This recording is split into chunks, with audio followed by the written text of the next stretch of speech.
Chapter 1860.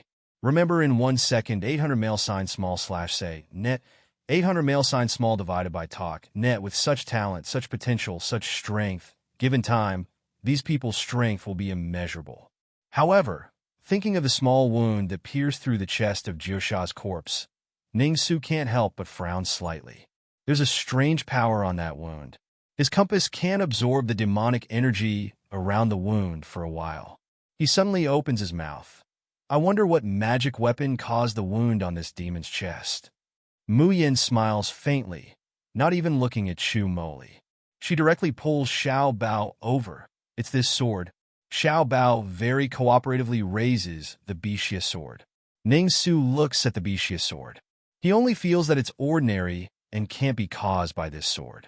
But as it gets closer, he suddenly feels his heart palpitate. This sword is definitely not ordinary. Mu Yin is unperturbed, not worried that Ning-Su can see anything. One should know that even Di Mingju doesn't fully understand the origin of the Bixia sword. Plus, Di Mingju's concealment seal is on it. In the entire Xiujin continent, there might not be a single person who can see the true face of the Bixia sword. Although she has a very good impression of this suicide master Ning-Su. But her third senior brother is obviously hiding his bow and arrow, just like she wants to hide the Tian Mo Qin. She certainly won't be stupid enough to let others find out. Sure enough, Ning-Su quickly returns the Bixia sword to Xiao Bao, also believing Mu Yan's words. At this time, Ouyang Xiangdong, who is lying on the ground, lets out a painful groan and slowly opens his eyes. Ouyang Qing has a complicated expression as he helps him up and feeds him an elixir. Ouyang Xiangdong's eyes are filled with tears as he looks at him excitedly. He shakily shouts, Qing, you're finally back. Father was trapped by that monster. I thought I would never see you again in this life. He reaches out to touch his son's face.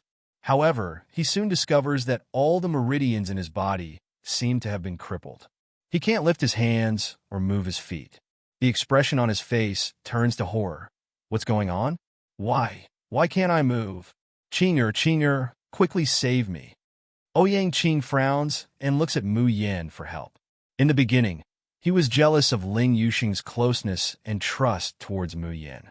But now, he had been brainwashed by Xiao Xing into, if you're in trouble, look for Junior's sister. There was no problem in the world that Junior's sister couldn't solve. Mayan steps forward and checks Ouyang Xiangdong's pulse. She shakes her head. There's no saving him. Half of his dantian is broken, and all his meridians are broken.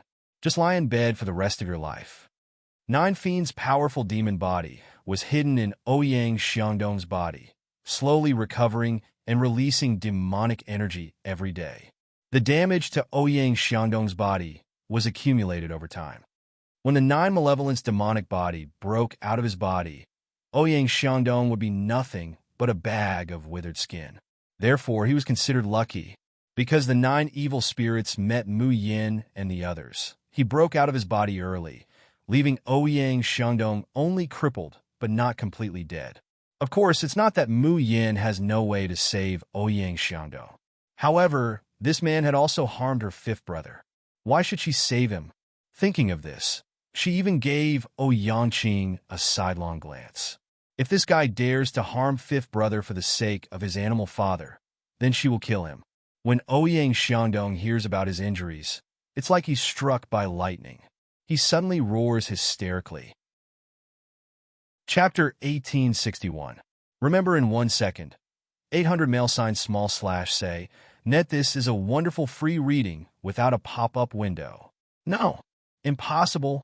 How could I become a cripple? How could I become a cripple?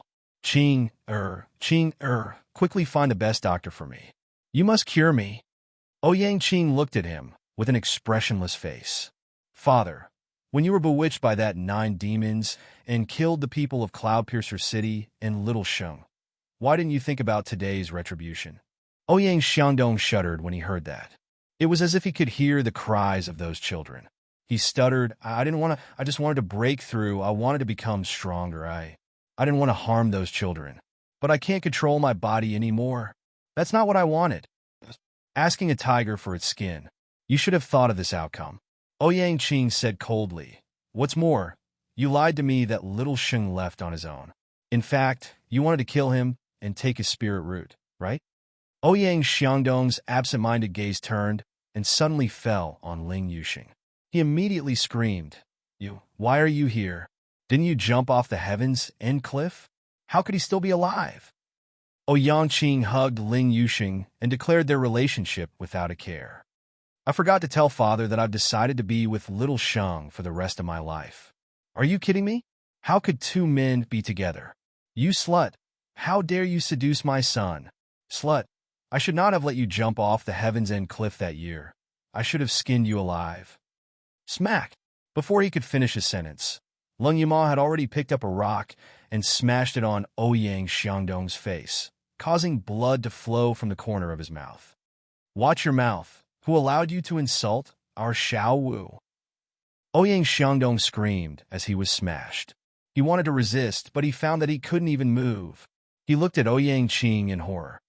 Qing, what are you doing? Are you going to watch others bully and humiliate your father?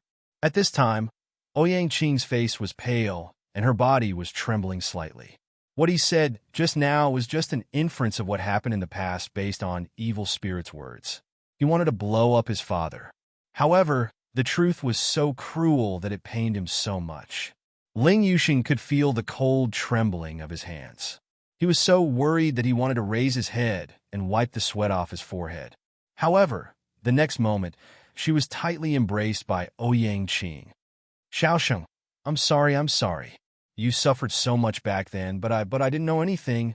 I really deserved to die. A faint smile appeared on Ling Yuxing's face as he lightly patted his back. Let's go. Take my parents and family. Leave Cloudpiercer City, never to return.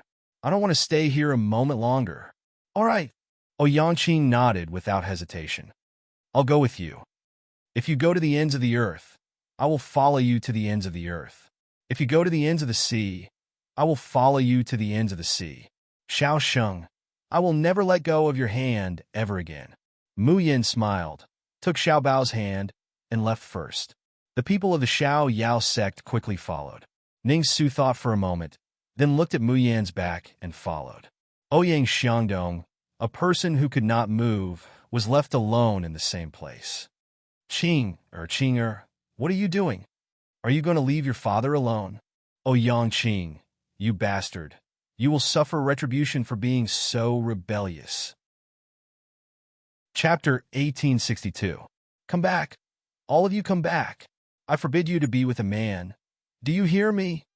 The hysterical roar didn't call Ouyang Qing back.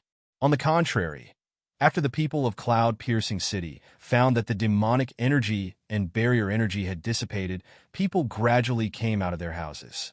When they saw the corpses of the Iron Eagle Guards and the immobile Ouyang Xiangdong, a few people's eyes glowed with hatred, and the corners of their eyes were red and tearful.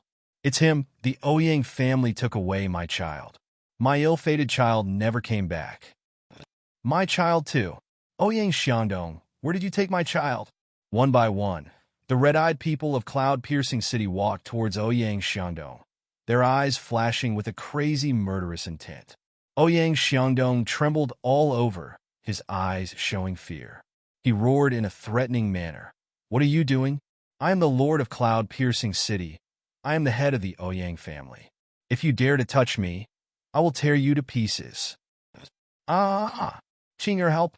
Help! Spare me. I don't want to die. I don't want to die.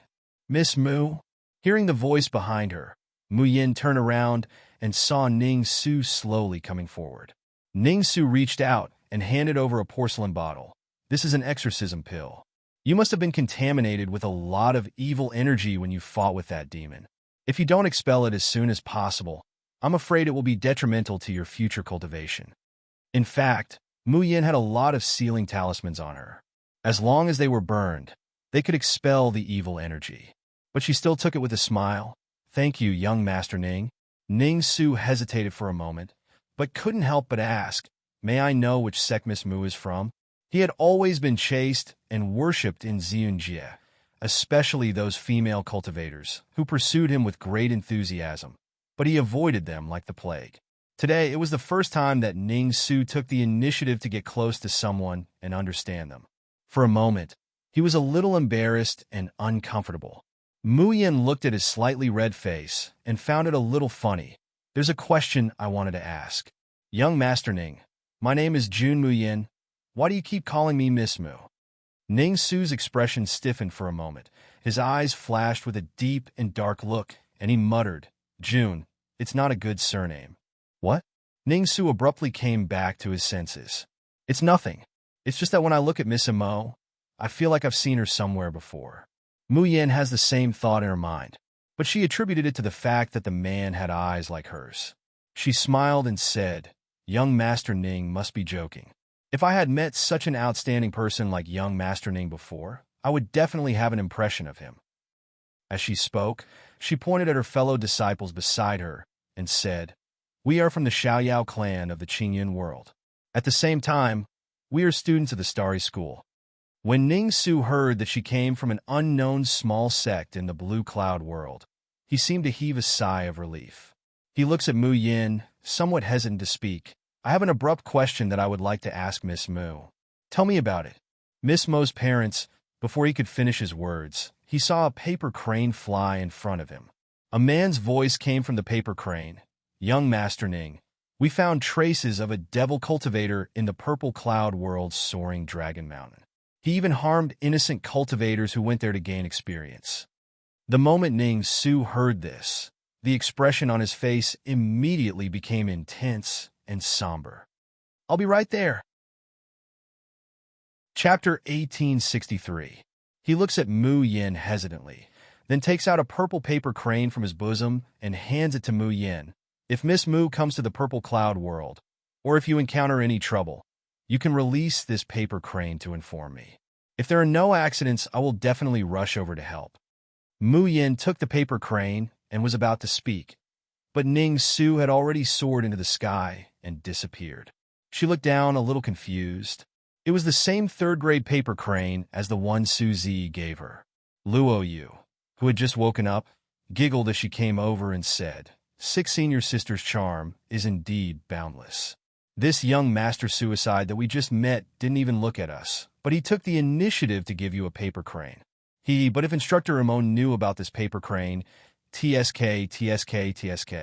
Mu Yin pushed his head away and said snappily, I don't think you should be called Xiao Qi. You should be called Little Gossip. Yun Ruhan smiled. I think that Prince Ning is a bit similar to Junior's sister. Lung Yuma also nodded. Indeed a bit similar, especially those eyes. Because this person was very similar to Junior's sister. Although he was arrogant, they didn't find him annoying. Instead, it was a bit cordial. Xiao Bao also said, Those who look like mother are not bad people. Mu Yin couldn't help but smile and pinch his little face. In this battle, everyone from the Xiao Yao school, including Xiao Bao and his spiritual pet, were injured.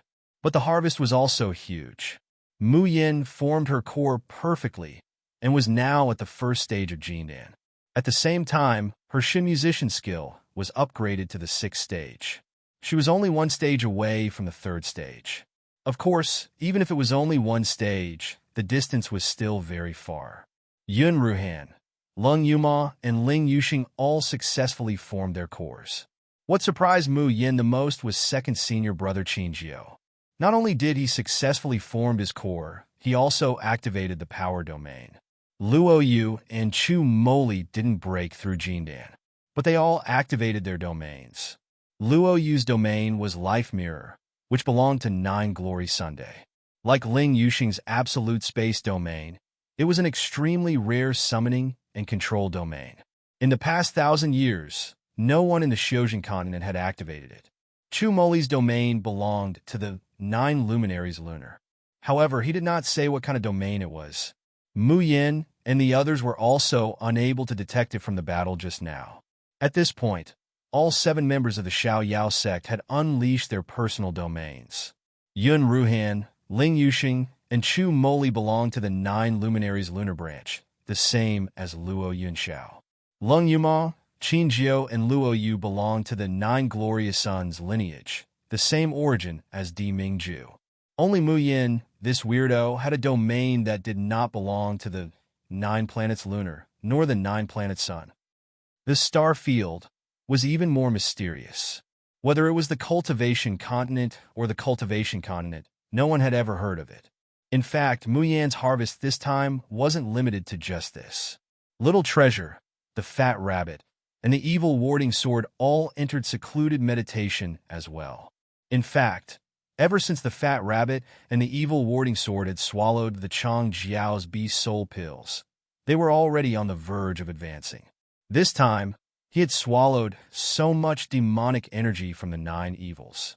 But now, he had truly broken through that barrier and was beginning to level up. As for Little Treasure, after Ning Su left, he softly fell into Mu Yan's arms. Mu Yan was startled at first, but when she found out that he had entered secluded meditation again, she heaved a sigh of relief. Chapter 1864.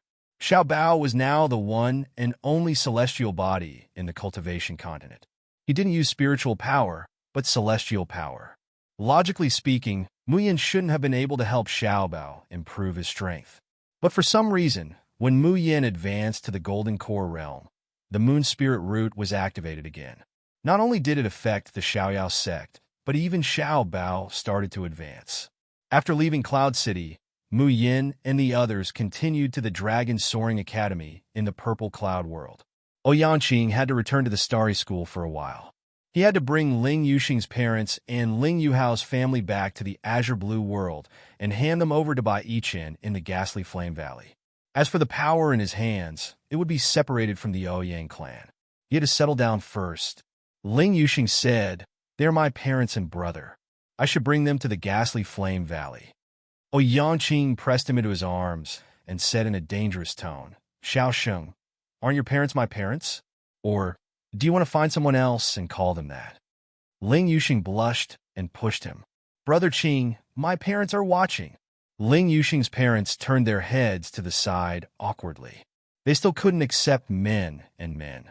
But after experiencing so much, seeing Ling Yuxing grow in battle, and Oyanqing risking everything for his safety, breaking off with Ouyang Xiangdong, and even abandoning his identity as the young master of the Ouyang clan, the disgust and confusion in his heart was slowly replaced by emotion.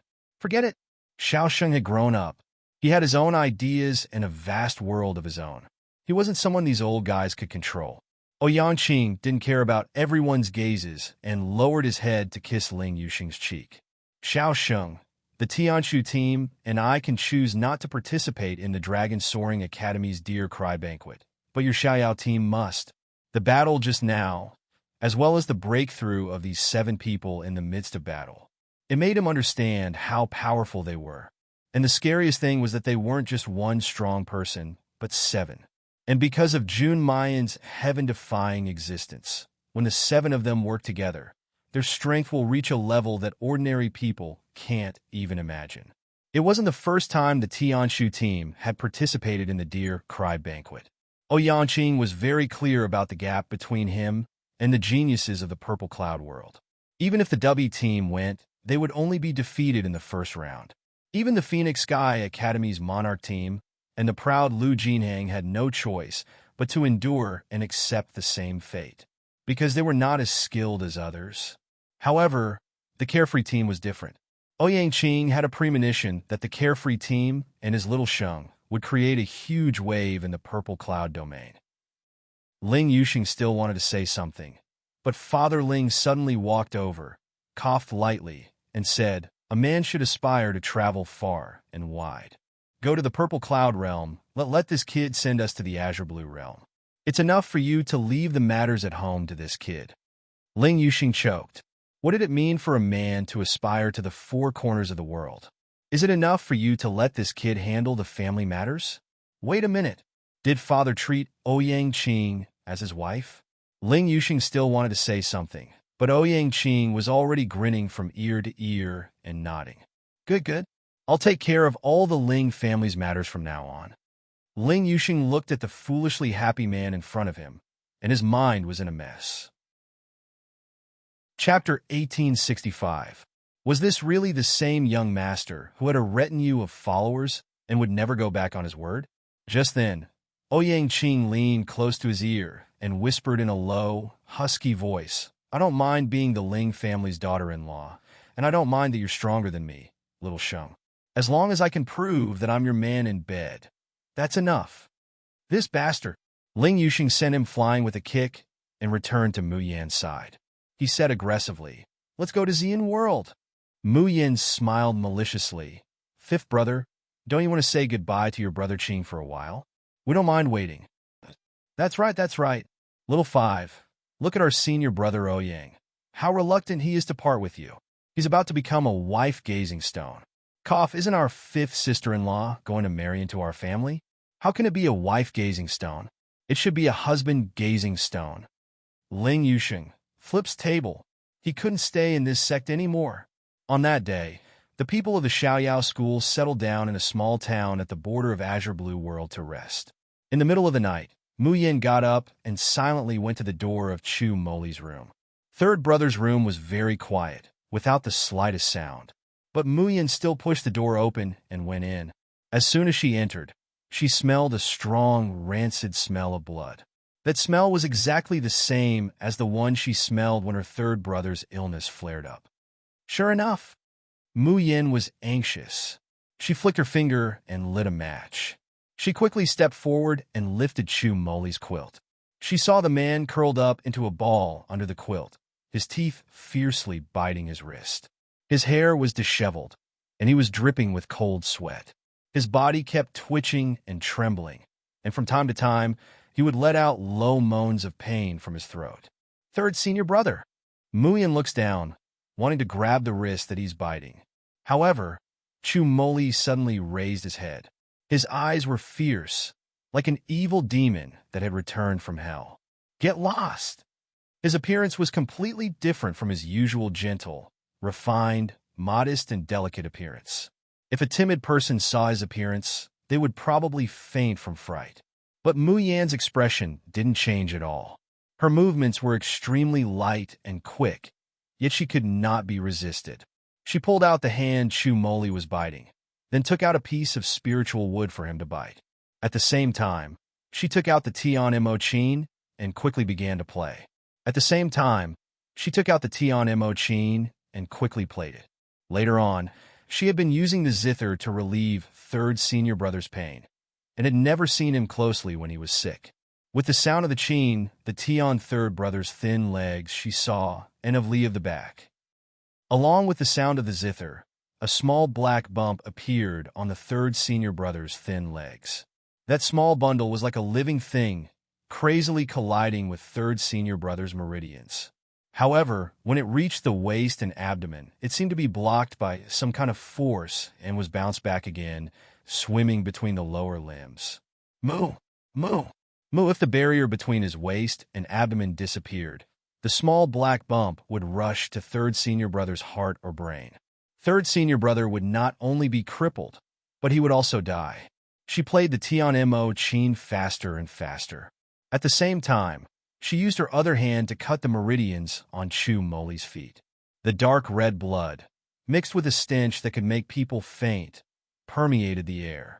Mu Yan played the Chin faster and faster, and her face became paler. Chapter 1866. Finally, when the last drop of black blood fell, her zither music came to an abrupt end. The stench in the air slowly dissipated, and the suffocating feeling faded. Mind gasps for air. She has the illusion that she has finally crawled back to the human world from the hell of a mountain of corpses and a sea of blood. Chu Moli's expression was much calmer than hers. This was because Mu Yan had woven a dream for him. In this dream, the pain did not lessen, but it was diverted. In that beautiful dream, he would also have hope and would not be completely drowned by despair and resentment. Chu Moli slowly opens his eyes and meets Mayan's gaze. His eyes, which have always been bottomless, reveal a complicated expression for the first time. Why are you here? In fact, what he wanted to ask was, how did you know that I was sick? Because today was not supposed to be the day when the illness flared up. Otherwise, it would be impossible for the eldest senior brother to not know about it. Mu Yan smiles. I guessed. She stretched her body and yawned, then waved her hand at Chu Mo Lee, who was lying on the bed, with an exhausted expression on her face. "I'm so tired, I'm going to rest first." When she reached the door, she turned around and looked at Chu Mo Lee with a grave expression. She said word by word, "Third senior martial brother, that kind of ability will cause a backlash. Don't use it if you can avoid it in the future." Chu Mo Lee revealed a mocking smile. "And then, you'll feel at ease being a burden?" "No, I'm asking you to change to a move that doesn't require you to deal 1,000 damage to yourself. That's too stupid and doesn't suit you, third senior brother." Mu Yan's smile was bright and beautiful. Third senior brother is so smart. It's impossible that he can't even think of a normal combat skill. Chu Mo Lee was somewhat startled. Mu Yan continued, "As for those abilities that will backfire, third senior brother, please wait for us. It won't be too late for you to use it after we help you dispel the so-called curse. Don't forget, the Xiao Yao sect can't afford to lose anyone, and you will always be our third senior brother." The door closed with a creak. Chu Mo Lee stared at the door where the silhouette had disappeared. After a long time, he suddenly closed his eyes and the corners of his mouth curled up slightly. The soft and hoarse voice, with a gentleness that was different from usual, resounded in the room. "Will it always be third senior brother? Even if you know what I am in the future?" It was different from Min LV, Azure Cloud Realm, and Azure Blue Realm. Although the Purple Cloud Realm and the Azure Blue Realm were neighbors, there was a natural barrier between them. This barrier was built on a huge natural chasm called the Spirit Refinement Realm. The God Refining Cliff started from the Obi River in the east, almost crossing the entire cultivation continent, and connected to the largest mountain range in the Purple Cloud Realm, the Heavenly Phoenix Mountain Range in the west. Below the God Refining Cliff, there was a strange air current all year round. This flow of air was very strange. It was neither spiritual, demonic, nor baleful, and it would not cause any harm to the human body. However, it could cut off the flow of spiritual power, magic power, and even the chi of heaven and earth. The people of the cultivation continent called this stream of air the God Refinement Precipice. It was this God-refining precipice that separated the Purple Cloud Realm from the other three realms. It prevented the rich spiritual energy of the Purple Cloud Realm from flowing into the Azure Blue Realm. This also allowed the cultivators in the Purple Cloud Realm to advance in cultivation and their strength to grow far faster than the other three realms. Therefore, the cultivators of the Purple Cloud Realm were naturally superior and looked down on the people of the other three realms. "This is the God Refinement Precipice?" Mu Yan raised her head and looked at the translucent wall of air current that almost soars into the sky. She couldn't help but sigh with emotion. The people of the Xiao Yao sect were basically country bumpkins who had never seen the world. Chapter 1867. They were extremely curious about this magical God-refining precipice, as well as the various towering and magnificent buildings behind the precipice. At this moment, a creaking sound suddenly came from beside them. Accompanied by the whistling of the air, a red silk appeared in front of them. This red silk was obviously a flying artifact. When it soared in the air, it was like a cloud of fire, very beautiful. However, the person who came down from this cloud of fire was a tall and sturdy man. "Are you the team that was sent from the academies of Azure Blue World to participate in the Deer Cry Banquet?" The man's rough voice sounded, making people feel that their eardrums would vibrate.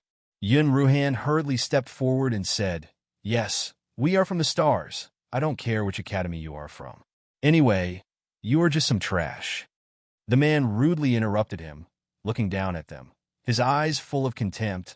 "I am the outer courtyard guard of Dragon Soaring Academy, specially responsible for receiving young cultivators to participate in the Deer Cry Banquet." Immediately, they heard him muttering in a low voice, "So unlucky. Why am I the only one who came to receive these trash from Azure Blue World? Not only can I not get any benefits, I will also be laughed at." After the man finished muttering, he raised his head and saw that the 7 little fellows in front of him did not even have the slightest reaction. He couldn't help but say with a sunken face, "What are you still standing there for? Hurry up and get on my 1,000-flower silk. Don't tell me you can't even do this. Lung Yuma expressionlessly pulled out her blade and looked at Yun Ruhan. Eldest senior brother, can I chop this guy into pieces? Mu Yin, Luo Yu, and Ling Yuxing also slowly approached Lung Yuma, although it was not very kind to cause a ruckus before entering Purple Cloud World. But this was the style of their Xiao Yao sect, wasn't it? The man looked into their eyes, and for no reason, he felt a chill down his spine. He shivered, and then said angrily out of humiliation, "What kind of attitude is this? Damn it, country bumpkins can't even be seen in public." Lung Yuma's blade was already about to swing out. Yun Ruhan hurriedly stepped forward and stopped his people. "Guard, please calm down. My junior brothers and sisters are not sensible and have offended you with their words. I apologize on their behalf. May I know your name, and how should I address you?" When the man heard Yun Ruhan's respectful words, he snorted coldly. "At least one of you knows what's good for you. What are you waiting for? Hurry up and come up. I don't have time to waste with you guys here. By the way, my surname is Zhang. You guys can just call me Lord Zhang." Lung Yuma could no longer hold on to her saber. "Damn it. I'll let you know right now whether you're a grandfather or a grandson."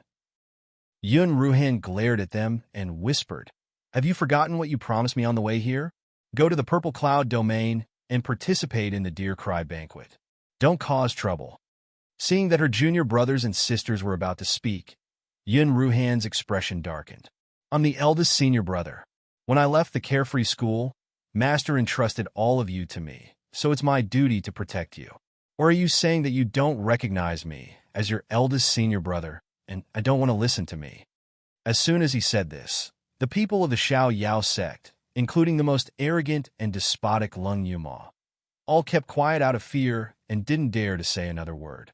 "Eldest senior brother, don't be angry." Luo Yu grinned, revealing 2 sweet dimples. "We'll listen to you. If you say we won't cause trouble, then we won't cause trouble." Lung Yuma's face was gloomy, but she still obediently lowered her head. All right, I'll listen to you and not cause trouble." Chapter 1868.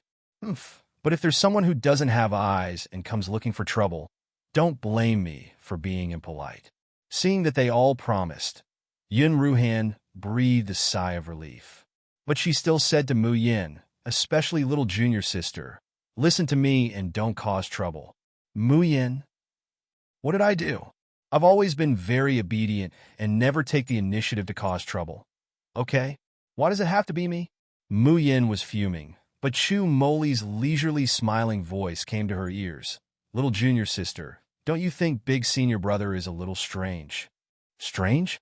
Chu Moli didn't look at Mu Yin, as if he was leisurely enjoying the scenery, but his voice came to her ears in a low voice. "Once, I heard Master and big senior brother quarreling.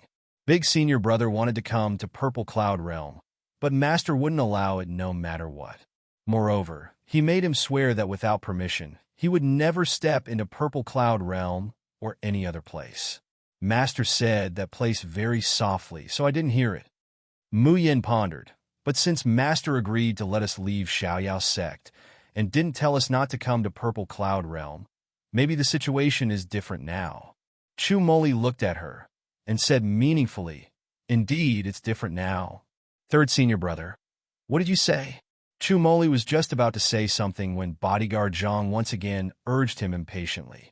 They got on the 10,000-flower silk and soared into the sky, flying towards Purple Cloud Realm. When the 10,000-flower silk flew into the god-refining precipice, the red silk shook slightly. Mu Yan's face changed, and she felt that the star field in her body was suddenly awakened by something. Her face was pale, and her body swayed slightly. Ling Yuxing, who was standing next to her, immediately sensed something and hurriedly supported her. "Little junior sister, what's wrong?" Mu Yin shook her head, and beads of sweat dripped down her forehead, but she couldn't say a word for a while. Guardian Zhang sneered, "Trash is trash. Can't even protect the 10,000-flower silk. Is it because the Azure Blue realm has no one left, so they sent a few good-for-nothing brats over?" The people of Xiao Yao sect showed anger, but they didn't have time to care about him. Instead, they looked at Mu Yin worriedly. At this time, Mayan had already fainted in Ling Yuxing's arms. Her face was pale, and her breathing was weak. Back in the space, little Bao's forehead was covered in sweat. His face was deathly pale, and his body was trembling as if he was suffering from extreme pain. Bai Xie and the fat rabbit, who were in their seclusion, did not see this. But when little Phoenix saw it, it anxiously chirped and flew around. What happened to little big brother and pretty sister? Wasn't he fine just now? In its desperation, it could only fly toward Qi Huang. Chirp, chirp, chirp, great demon king. No, it's Lord Qi Huang. Hurry up and save little brother and pretty sister. Qi Huang rolled his eyes, turned over on the grass, and went back to sleep. Annoyed by little Phoenix's questions, he coldly snorted and said, "So noisy. All the good things in the world have been taken by this mother and son pair. What are you still worried about?" "Yeah, something good?" Qi Huang closes his eyes and lies down leisurely. He lazily says, "That's June Mayan, that evildoer. She's swallowing domain energy again. I don't know what kind of domain this woman has stimulated. Even the previous Shin musicians have never seen such a strange domain." Chapter 1869. As for this little guy, he just happened to be in June Mayan space, so he also benefited a little. It's just that his innate talent is too powerful, and it's impossible to trigger it just by relying on the stimulation and cultivation. But in the end, it's all good for him without any harm. Little Phoenix listened in a daze. However, it finally understood that the little brother and the beautiful sister were not in danger, and instead, their strength could become stronger. So, little Phoenix hesitated for a moment, but still obediently returned to Xiao Bao's side to guard. After little Phoenix left, Qi Huang slowly opened his eyes. The scenes that happened in Cloud-Piercing City flashed through his eyes, and then fixed on the girl's sleeping face outside the space.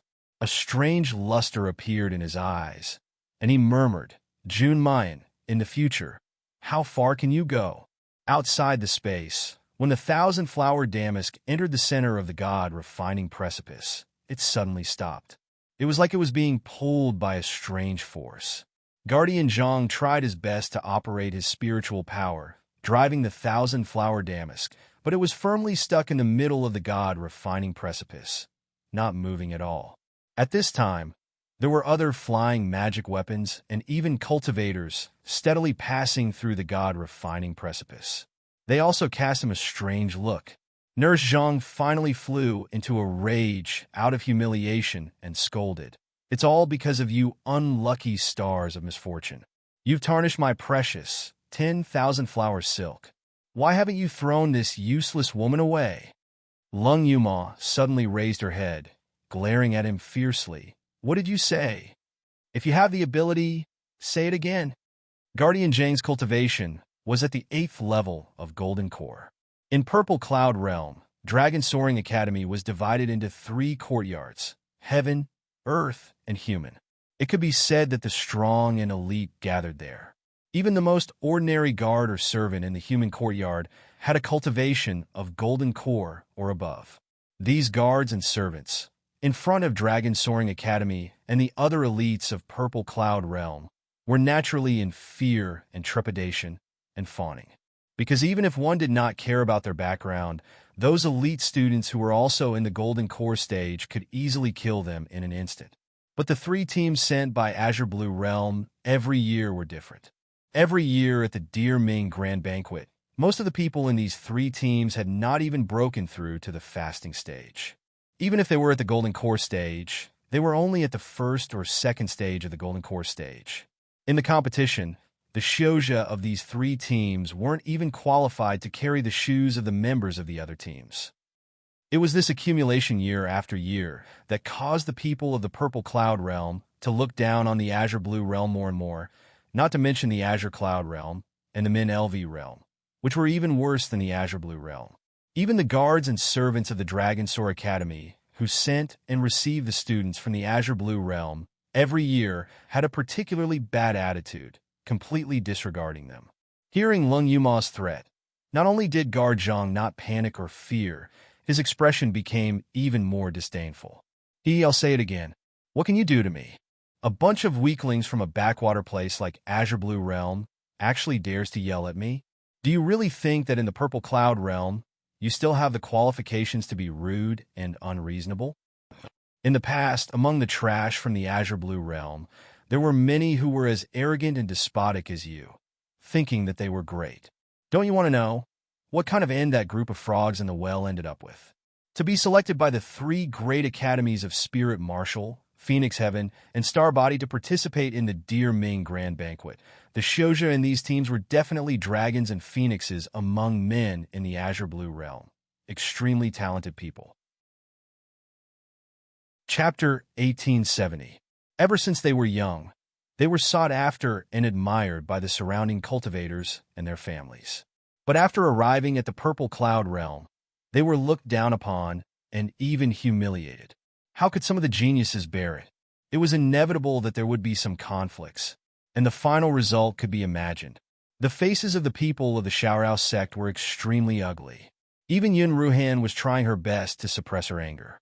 However, just as Lung Yuma and the others were about to explode, suddenly, Mu Yin slowly wakes up, and the moment she opened her eyes, the strange power that was restraining the 10,000 flower silk in the refining god precipice also disappeared. The 10,000 flower silk whistled and flew towards the direction of the Dragon Soaring Academy. Junior sister, how are you? Junior sister, what happened to you just now? Are you feeling better now? Listening to the chattering in her ears, Mu Yin used her hand to press her swollen temples. Her expression was a little strange. How was she? In fact, she was very good. It should be said that she stepped on dogshit luck. She fainted just now because the refining god precipice contained the same power as her domain. The moment she entered the refining god precipice, her domain woke up on its own without being activated. Then she took a bite on the refining god precipice, just like when she took a bite in the domain of Di Mingju and Little Martial Uncle. So, she ate too much and couldn't recover for a while, so she fainted. Now, not only was she fine, the legendary star domain that was harder to advance than to ascend to the heavens had even advanced to the 4th rank. Mu Yin smiled and shook her head. It's okay, I'm very good. Gar Zhang had originally made up his mind to chase him away. But now that she was awake and the 10,000 flower silk was flying as usual, thinking that his duty was to pick them up, he snorted, all right, all of you stand properly. Don't touch my 10,000 flower silk, lest you country bumpkins tarnish it. How unlucky am I to be arranged to pick up you country bumpkins from the Azure Blue world. Lung Yuma heard so many unpleasant words along the way. She was simply unable to restrain her anger. However, just as she was about to rush forward, Mu Yin pressed down on her shoulder and pouted at Yun Ruhan. Lung Yuma immediately shrunk her neck. Although eldest senior brother was very angry, he still looked as if he absolutely would not allow them to cause trouble. She said gloomily, "Are we just going to let these snobs be so arrogant?" Mu Yin hooks up her lips, revealing a bright and brilliant smile. Driving the silk of 10,000 flowers, Guardian Zhang soon arrived at the Flying Dragon City in the center of the Dragon Soar Academy. Just like the Starry School's Tai Square, the Flying Dragon City was also a mustard seed treasure. However, as a mustard seed magic treasure, the Flying Dragon City was several levels higher than the Tai Square. The 10,000 flower ribbon slowly descended from the sky. From their vantage point, Mu Yin and the others could see the vast and imposing layout of Dragon Soaring Academy. The Purple Cloud Realm was divided into the North, South, East, and West continents. The Dragon Ascension Academy was located in the most central area of the Eastern continent, and a large city had been built there, named Divine Elephant City. The area that the entire Divine Elephant City occupied was even larger than that of Star City, Phoenix Sky City, and Spirit Martial City combined. To the north of the Divine Elephant City was the same as the Starry School, adjacent to the Woodfern Sea. To the west was the Phoenix Sky Mountain Range. Chapter 1871. To his east, he could see the dome of the palace of the Lan Dynasty, the Emperor of the East Continent. The Dragon Soaring Academy used the Divine Elephant City as the outer circle, and the sky, earth, and human academies stood in a tripod, surrounding the flying dragon city in the middle. Such a central geographical location, such a magnificent building, and the oppressive feeling that the entire academy gave people. The sense of solemnity was not something that the three academies of the Azure Blue world could compare to. Zhang Yuanyuan looked at their stunned expressions and revealed a mocking expression. Country bumpkins are country bumpkins.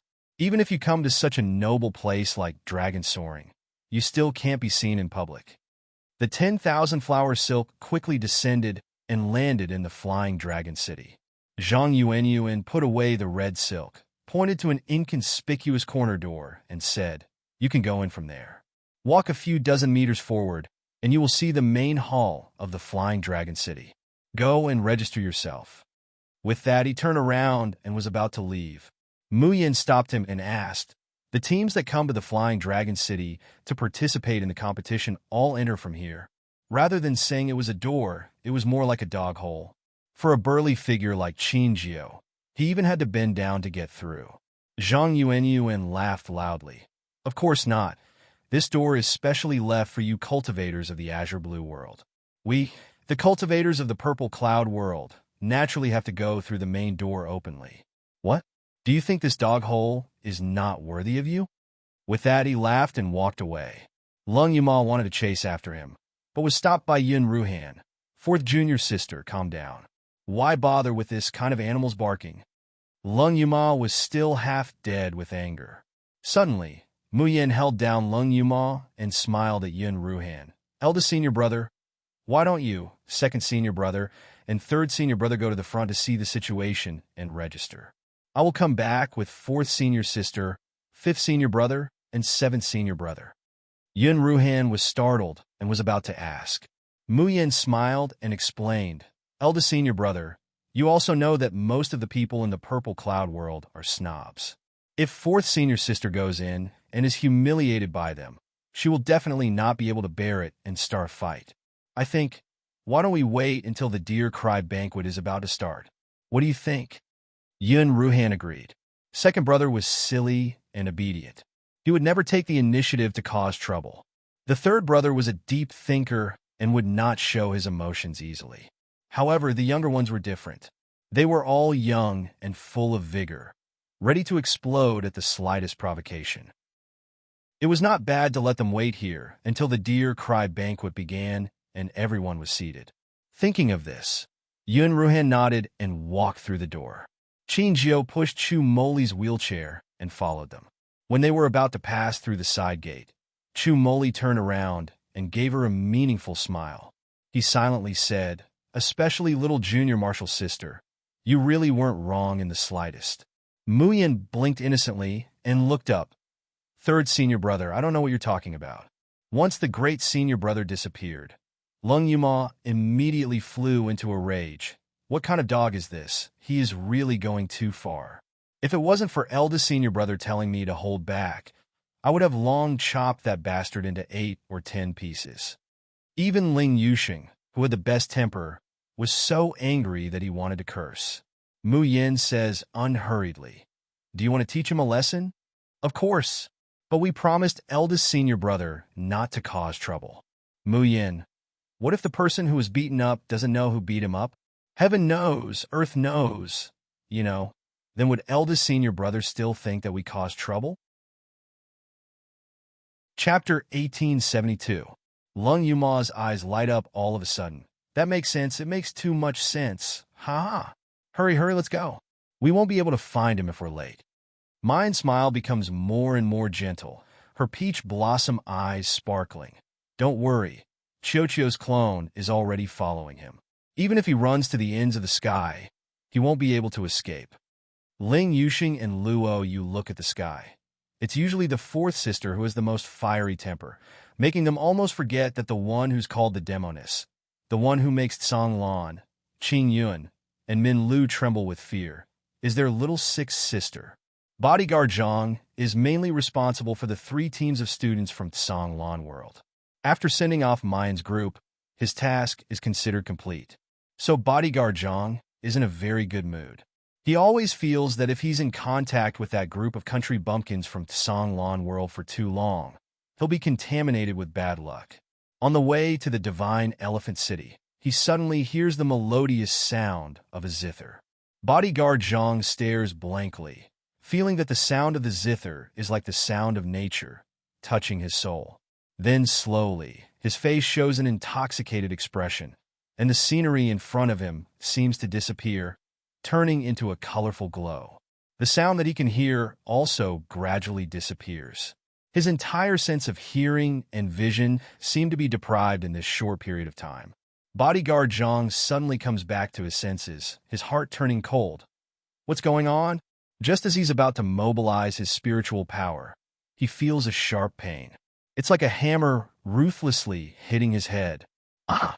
Immediately after, there's the pain of being pricked by needles, so painful that his tears flow out. Who is it? Get out here! He roars angrily, but it's quiet around him. There's no sound at all. Then, there's continuous pain from his shoulders, knees, and waist.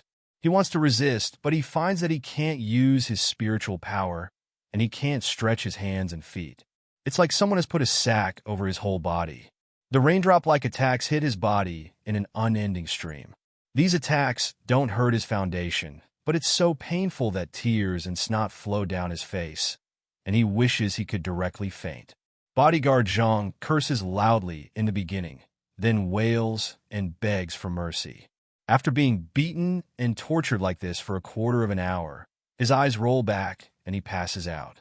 Looking at Guard Zhang, who is foaming at the mouth, with a bloody nose and swollen face, Mu Yin smiles faintly. The sound of the zither stops, and the Tianmo Qin disappears from her hands. Luo Yu said excitedly, "Sixth senior sister, is this your new move? Amazing! We beat him so badly, but he couldn't even see or hear us. Furthermore, his screams can't be heard. My nods! This is indeed her new move. To be exact, it is a new skill derived from the drawing prison after her Shin musician ascends to the 6th level, the Dark Night Cage. The Dark Night Cage referred to locking the opponent in a cage that was completely dark and isolated from the rest of the world during battle. Deprive him of sight, hearing, taste, smell, touch. At the same time, his voice, spiritual energy, aura, and appearance could not be transmitted to the eyes of the world. It was as if he had been erased from this world. Of course, Mu Yan's current skill level was too low. At most, it could only deprive a person of their sight and hearing. Moreover, it could only be used on people whose cultivation was far lower than hers. Therefore, it basically had no actual combat value. But using it to teach Bodyguard Zhang a lesson, this skill couldn't be more useful. Bookmark for easier reading. Chapter 1873. What are we going to do next? Are we just going to let him go? Ling Yuxing asked. Lung Yuma said regretfully, "It's a pity that third brother is not here. Otherwise, we can draw another beauty painting." Mu Yin smiled and said, "Without third brother, I can draw it. By the way, I think the red silk on his body suits him very well. Remember to wrap him in an enchanting posture." Lung Yuma was so excited that she almost jumped up. Okay. It didn't take long before Guardian Zhang was stripped naked. Only the important parts were wrapped with a beautiful fiery red silk, half covering and half covering. He crossed his legs and twisted his waist, looking particularly enchanting and charming. Mu Yan's drawing speed was not slower than third brother's. Not long after, a lifelike painting appeared on the paper. She blew on it with satisfaction and handed it to Luo Yu. "Keep it. These are the spoils of war of our Xiaoyao school." Luo Yu took it with a smile and put it in the storage ring. Then she suddenly thought of something. "Sixth sister, cough. I remember you promised Instructor Mo that you won't draw beauty painting anymore." Cough, cough, cough. Mu Yin, who was admiring Zhang Yuan's posture, almost choked to death on her own saliva. She glared at Luo Yu. "This Xiao-Qi, why did he have to bring it up? Cough, cough. None of you are allowed to say anything about what happened today. Otherwise, if eldest brother knows, we won't be able to bear the consequences." Luo Yu and the others held back their laughter and agreed. "Don't worry, we won't tell eldest brother." Let alone Instructor Mo. Mu Yin and the others passed through the corner gate and soon arrived at the center of Flying Dragon City. As mentioned before, Flying Dragon City was transformed from a mustard seed magic treasure. It could become the size of a thatched hut, but it could also accommodate more people than the entire Divine Elephant City. At this time, Flying Dragon City had become a huge palace. In the center of the palace was a glazed platform, which was probably the place to host the Deer Cry banquet. Below was a huge round table, 3 layers inside and outside, surrounding the glazed platform in the center. There were a total of 16 tables, representing the 16 teams participating in the Deer Cry banquet. There was no mark on the round table, indicating which team this table belonged to. But normally, the 3 tables closest to the Azure Stone platform would be reserved for the strongest teams. Therefore, at this moment, the round tables in the square were already half filled. The 3 tables in the center were still empty. The round table was already filled with all kinds of spirit fruits, fresh vegetables, and delicacies. Just a glance at them was enough to make one drool. Mu Yin and her group quickly find Yun Ruhan in a corner. Once Luo Yu sat down, she couldn't wait to eat. Yun Ruhan helplessly took a handkerchief and wiped away the water droplets on his face. "You didn't cause any trouble, did you?" Mu Yin blinked innocently. "How could that be?" Lung Yuma, yes. Eldest senior brother has instructed us to be very obedient. Ling Yusheng, "I didn't cause any trouble." Only then did Yun Ruhan heave a sigh of relief. This is the Purple Cloud realm, after all. There are hidden dragons and crouching tigers everywhere. You must keep a low profile. Mu Yin and the others nodded obediently. As they spoke, the members of the Tianshu team and Lu Jinhang of the Monarch team also came over. Lu Jinhang, when you entered the Purple Cloud realm, you were also humiliated and taunted, right? He sighed, his expression a little bleak and lonely. Chapter 1874. Lu Jinhang sighed, his expression somewhat bleak and lonely. "This is normal. Our Azure Blue realm doesn't even qualify to be at the bottom of the Deer Cry banquet every year. In this Dragon Soaring Academy, even a woman who cleans has a higher cultivation than our carefully selected team members. With such confidence and capital, they could naturally look down on the people of Azure Blue realm." Luo Yu said angrily. "Are we just going to let them bully the people of Azure Blue realm? What else can we do?" A short cultivator from the Tianshu team said, "Last year, we also participated in the Deer Cry banquet with our boss. We were so excited at that time. We thought we could exchange pointers with real experts, but in the end, haha, what pointers? We were completely abused." This cultivator was called Zhou Xiaoyu, a loyal little brother of Ouyang Qing. Because of his relationship with Ouyang Qing and Ling Yusheng, he often followed them to the Alcade branch, so he was quite familiar with the people of the Xiaoyao sect. Zhou Xiaoyu pointed to a few people sitting at a round table in the second circle. "See that? That is the Dishan team from the West Continent.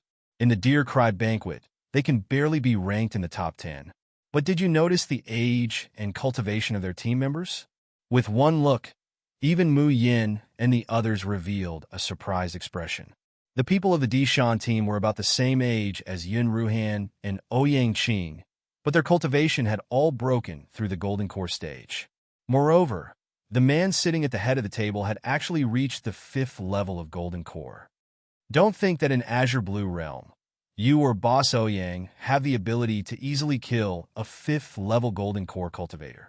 But those cultivators are completely different from the elites who participated in the Deer Cry banquet. Even Boss would find it extremely difficult to fight a Golden Core cultivator of the same level, let alone us. Zhou Xiaoyu's face was full of disappointment as he said, "Didn't your Xiaoyao sect have 2 people who activated their domains? In our Azure Blue realm, this has never happened in the past 1,000 years of the 3 academies competition. But in this Dishan team, there are 2 people who have activated their domains."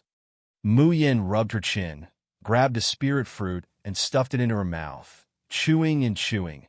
"Their strength is indeed not bad," Lu Jinhang said, "but in reality, the real experts have not appeared yet." As he spoke, he suddenly heard a commotion coming from the door.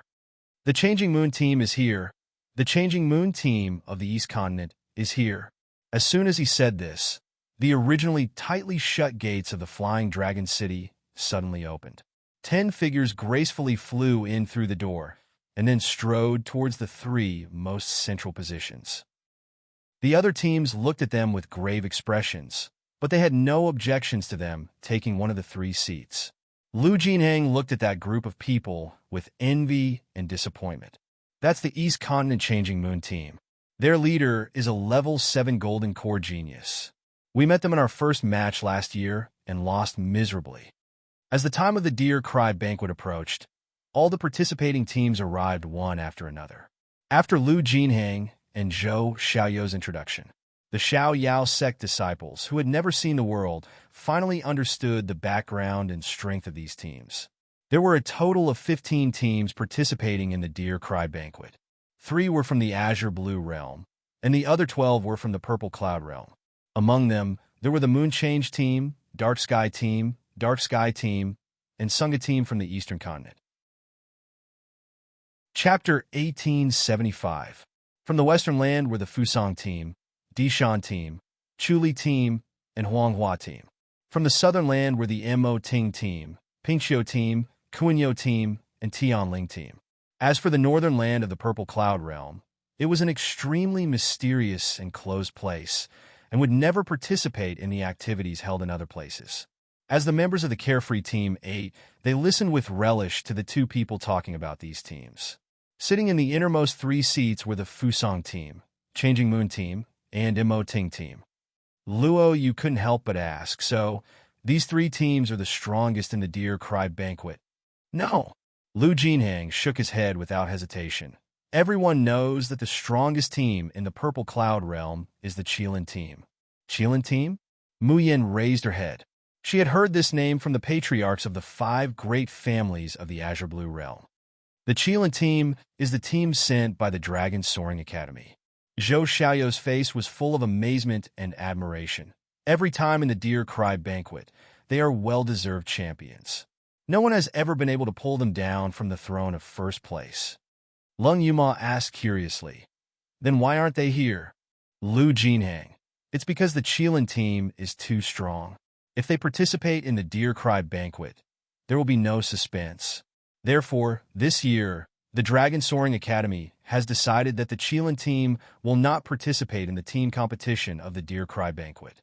Instead, before Lu Jinhang finished speaking, the entire Flying Dragon City suddenly began to change. The original walls of the palace slowly disappeared, or rather became transparent. The ground extended infinitely, forming a circular, gentle slope. And on that gentle slope, there were rows of seats. Almost at the same time, Flying Dragon City changed. Mu Yin heard a tsunami of shouts. They were startled. Turning her head to look, she found that the seats on the gentle slope were densely packed with people. They wore different clothes and shouted the names of the various teams. That deafening sound was caused by so many people shouting in unison. Mu Yin even saw the figures of the Star and Phoenix Academy students in this group of people. Among them was little Fatty Zheng and his little brother. There was also a group of Azure Blue Realm cultivators led by Nalan Dongyun. Seeing Mu Yin looking over, Nalan Dongyun immediately waved a silk ribbon in her hand and shouted, "Great God Jun, Xiaoyao's 7 sons, look here, look here." Zheng Xiaopeng was a lot calmer now, but his lackeys kept jumping up and down and shouting, "Boss Jun, we're here to cheer for you." Mu Yin is a little stupefied, but Lu Jinhang and Zhou Xiaoyu are used to it. Every year at the Deer Cry banquet, there would be countless cultivators who would not hesitate to travel thousands of miles to come to Dragon Soaring Academy to watch. The 3 teams from the Azure Blue realm usually had the fewest supporters. Didn't they see that the cultivators from the Azure Blue realm didn't even make up 1% of the spectator stands? That was because in order to enter the Flying Dragon City to watch the battle, everyone had to pay a fee of 100 high-grade spar every day. 100 high-grade crystal stones were nothing to the cultivators of the Purple Cloud realm. However, for the cultivators of the Azure Blue realm, it was a huge sum of money. It was also because every time the Deer Cry banquet, the teams from the Azure Blue realm would be miserably abused and they would basically be eliminated in the first round. Such a humiliating record was also a humiliation to the supporters who were watching the battle. This year, because of the appearance of Jun Mu Yin and the Xiao Yao team, the number of cultivators from the Azure Blue Realm who came to watch the battle was more than 10 times more than in previous years. Chapter 1876. Even so, it was pitifully small compared to the number of people in the stands. Mu Yin and the others naturally didn't care about this. After showing grateful smiles to Nalan Dongyun and the other supporters, they continued to eat and drink, keeping a low profile. One had to admit that the spiritual food of the Purple Cloud Realm was truly delicious. Seeing that her junior brothers and sisters were so obedient, Yun Ruhan heaved a sigh of relief and smiled. Flying Dragon City changed and the vast stands appeared. From the glazed platform in all directions, another 15 passageways opened up. Every passageway was covered with a red carpet. There seemed to be fresh flowers falling from the sky. The country bumpkins of the Xiaoyao sect couldn't help but look up curiously. What's going on? Lu Jinhang and the others were about to answer when they heard a deep voice shout. The Eastern Continent's Wang family congratulates the moon-changing team for their good results in the Deer Cry Banquet. As soon as he finished speaking, a few beautiful women walked along one of the red carpets with Cosmos boxes in their hands to the Moon Change team and presented the Cosmos boxes in their hands. The members of the Moon Change team immediately revealed joyful expressions. They held their heads high and puffed out their chests, their faces full of pride. Zhou Xiaoyu said, "This is a process that has always been done before the Deer Cry Banquet. The various aristocratic families and sects will present congratulatory gifts to the team that they think highly of." Actually, this was also a form of gambling. This was because once a team that they fancied obtained a good result in the competition, they would be able to form a relationship with the sect or family of the team's elites. Moreover, this family's status will rise in the future. Of course, the unspoken implication was that these families and sects that came to congratulate usually did not have a high status in the Purple Cloud Realm.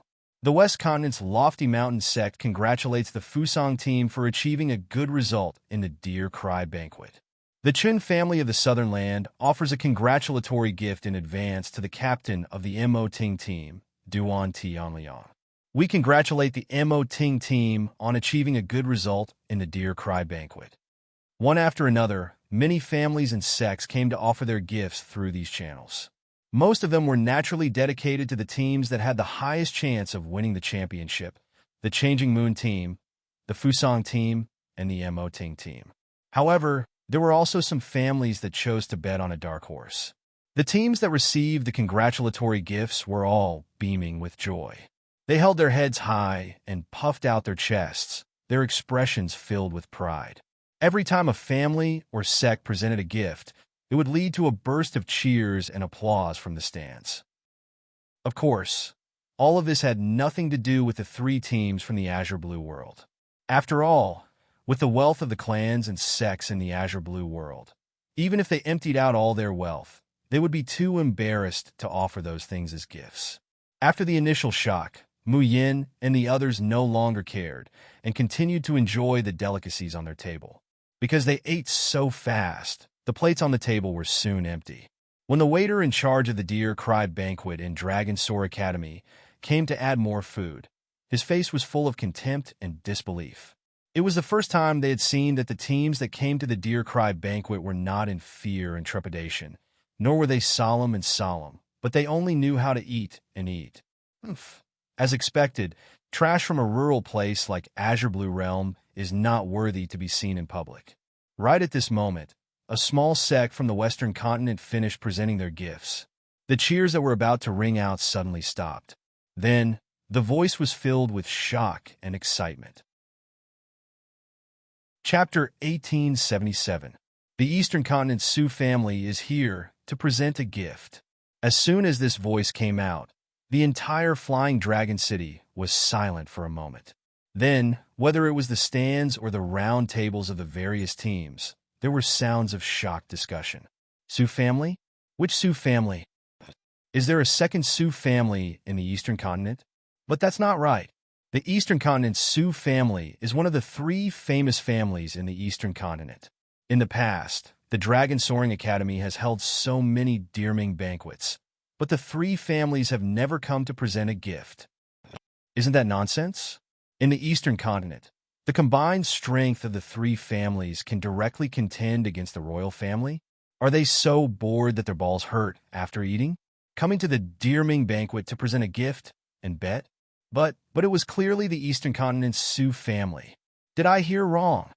At the 12 round tables in the center of Flying Dragon City, all the teams straightened their backs and looked around at the 15 passages.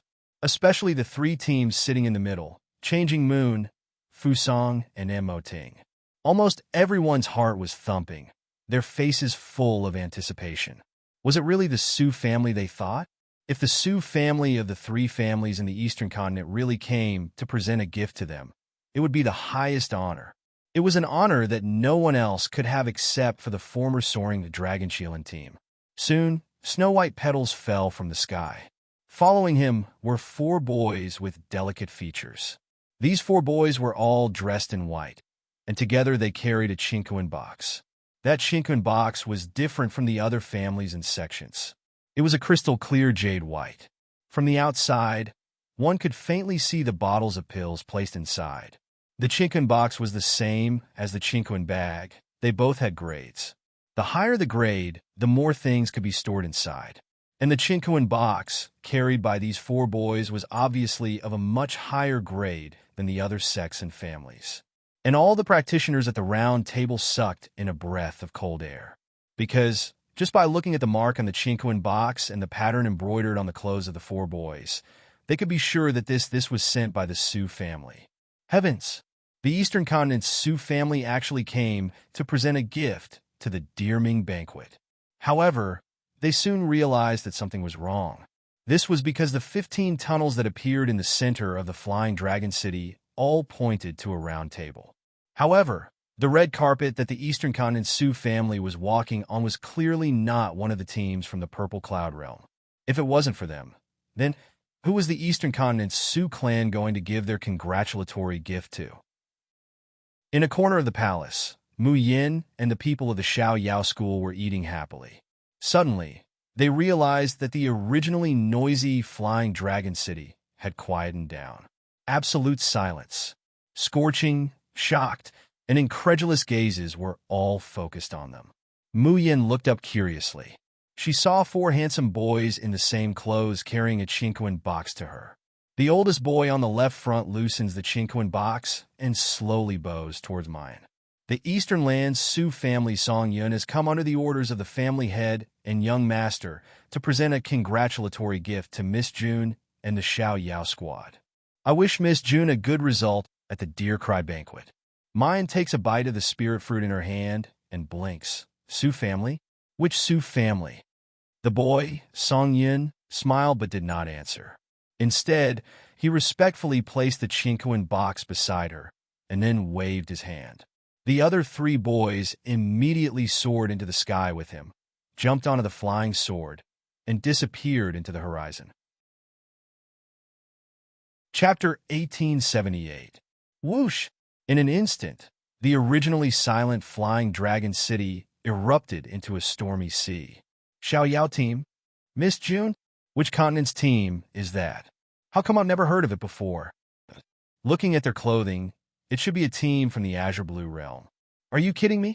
The Eastern Continent's Sioux family. That's the Eastern Continent's Sioux family. How could the dignified Sioux family present a gift to a trashy team from the Azure Blue Realm?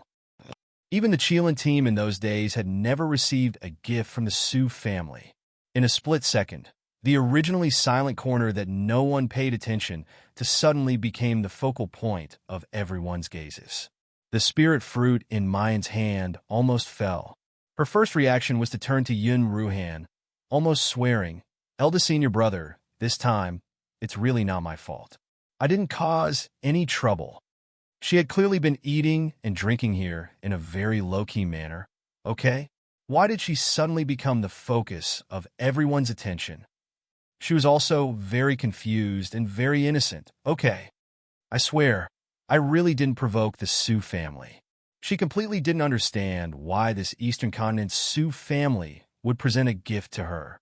Chu Moli picked up a piece of pastry, eating it as he unhurriedly said, "Junior sister, did you forget that the kid who borrowed the Yaoguang branch was surnamed Su?" Huh. Mine remembered when Chu Moli said that. That's right. Su Zi did say that he came from the Ziyun realm, and after she cured his heart disease, he returned to the Ziyun realm. Before leaving, the youngster's eyes were red, and he told her to use a paper crane to send him a message when she arrived at the Ziyun realm. It's just that too many things have happened during this period of time. Mine has long forgotten about this matter. Now that Chu Moli had reminded her, she remembered. She couldn't help but blush with shame. What the hell was this Suzy doing? He could just entertain her. Why did he have to present a gift? Moreover, he made such a big scene in front of everyone's eyes. She smiled awkwardly at Yun Ruhan, eldest senior brother. You can't blame me for this. It's all that Suzy kid's fault. Yun Ruhan sighed helplessly. His junior sister was really born to cause trouble and shine brightly. It was almost impossible for her to keep a low profile. Some of the cultivators near the round table couldn't help but come over to inquire about their identity and their relationship with the Su family. At this moment, most of the gazes on Team Carefree suddenly shifted away. The crowd erupted into a round of applause and cheers that were 100 times more enthusiastic than the one at the beginning. Team Kirin, Team Kirin, Team Kirin. Countless chaotic voices slowly interweaved into deafening shouts. That kind of power, that kind of vibration, that kind of uniformity made the members of the Carefree sect astonished. Then, 10 figures floated down from the sky. However, it did not land on the red carpet, nor did it land on one of the round tables. Instead, it landed on the glazed platform that was radiating light in all directions. Almost as soon as they landed, the azure platform changed. Dazzling golden chairs rose from the center of the hall. Each chair had a very high back, almost reaching the clouds. It was a majestic sight. Each chair faced the direction of the grandstand. There were exactly 10 of them. As the 10 people floated down, they sat on one of the chairs. Their names slowly appeared on the back of the chairs behind them. Chapter 1879. Ah! Team Qilin! Team Qilin! The shouts from the crowd almost pierced through the sky. Luo Yu and the rest even had to cover their ears with their hands. Otherwise, they felt like their eardrums were going to burst. Brother Chu is invincible. Brother Chu, we will always support you. Ah, I love Brother Chu the most. Heavens, I can see Brother Chu's face today. I can die without regrets. Duan Wenbin, Brother Duan, you're my god. I want to give birth to your children. You're the best. Ah, get lost. Other than Brother Chu, I, God Shui, am the best. Our God Shui is the top of the Ganhua leaderboard. He's invincible. Oh, God Shui, look at me, look at me. What are you fighting for? Our Murong Shui, Lady Murong, is the most deserving. She's the top of the nothingness leaderboard. She's also the only woman in Team Qilin. Lady Murong, I love you for 10,000 years. Screams after screams almost made Mu Yin drop the food she was holding in her chopsticks in fright. Aren't the cultivators of the Purple Cloud realm too crazy? They're even more crazy than the people of the Azure Blue realm. When the other 12 teams entered the arena, they weren't as crazy as they were now. However, Mu Yin was still a little glad. Fortunately, the people of Team Qilin came in time and attracted everyone's attention. Otherwise, she wouldn't know how to explain to her eldest senior brother, who wanted to keep a low profile. Then, Mu Yin couldn't help but look at the Azure platform. Because the Azure platform would rotate slowly every once in a while. Mu Yin quickly saw the names of the 10 people. Chu Tianyu, Duan Wenbin, Shui Huailu, Murong Shui, Jin Zhonghao, Chu Yuanlei, Su Yi, Zhu Chongliang, Shi Jingfeng, Guo Jinxing. These 10 people were all very powerful. Mu Yin narrowed her eyes. A serious glint flashed across her eyes.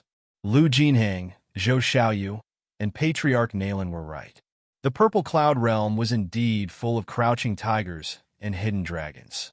In this Qilin team, There were at least 7 people with potential and talent that were not inferior to the Carefree team, especially the person called Chu Tianyu. He looked very young, but his cultivation had already reached the terrifying peak of the Gold Core realm. Mu Yin, who could easily defeat the nascent Soul Stage Tian Haiba, was not sure what her chances of winning against this person called Chu Tianyu were. Moreover, although these 10 people formed a circle, Chu Tianyu's position was clearly different from the others. The chair behind him had a faint golden hue, and when the people around him talked to him, they all called him Captain. Just as Mu Yin was thinking, petals suddenly fell from the 15 red carpets at the same time. Then, dozens of figures landed on the ground. On each red carpet, there were at least 4 people carrying a Cosmos box. However, they did not walk towards the round table below. Instead, they walked towards the glazed platform. The Zhang family of the Eastern Continent presents the Deer Cry Banquet to the Soaring Dragon Qilin team. The Southern Continent's Clear Sky sect presents the Deer Cry Banquet to the Soaring Dragon Qilin team. The Leaf family of the Western Continent presents the Deer Cry Banquet to the Soaring Dragon Qilin team.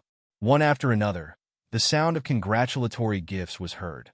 The expressions of these aristocratic families and sects presenting gifts were extremely humble and fawning, and none of the 10 people sitting on the glazed platform revealed a happy expression. Chapter 1880. Their expressions didn't even change from beginning to end, indifferent, as if they didn't put the priceless congratulatory gifts presented by these families and sects in their eyes at all. This was the bearing of the strongest team that had gathered the young elites of Ziyun realm. The cheers and screams in Flying Dragon City once again set off a stormy sea.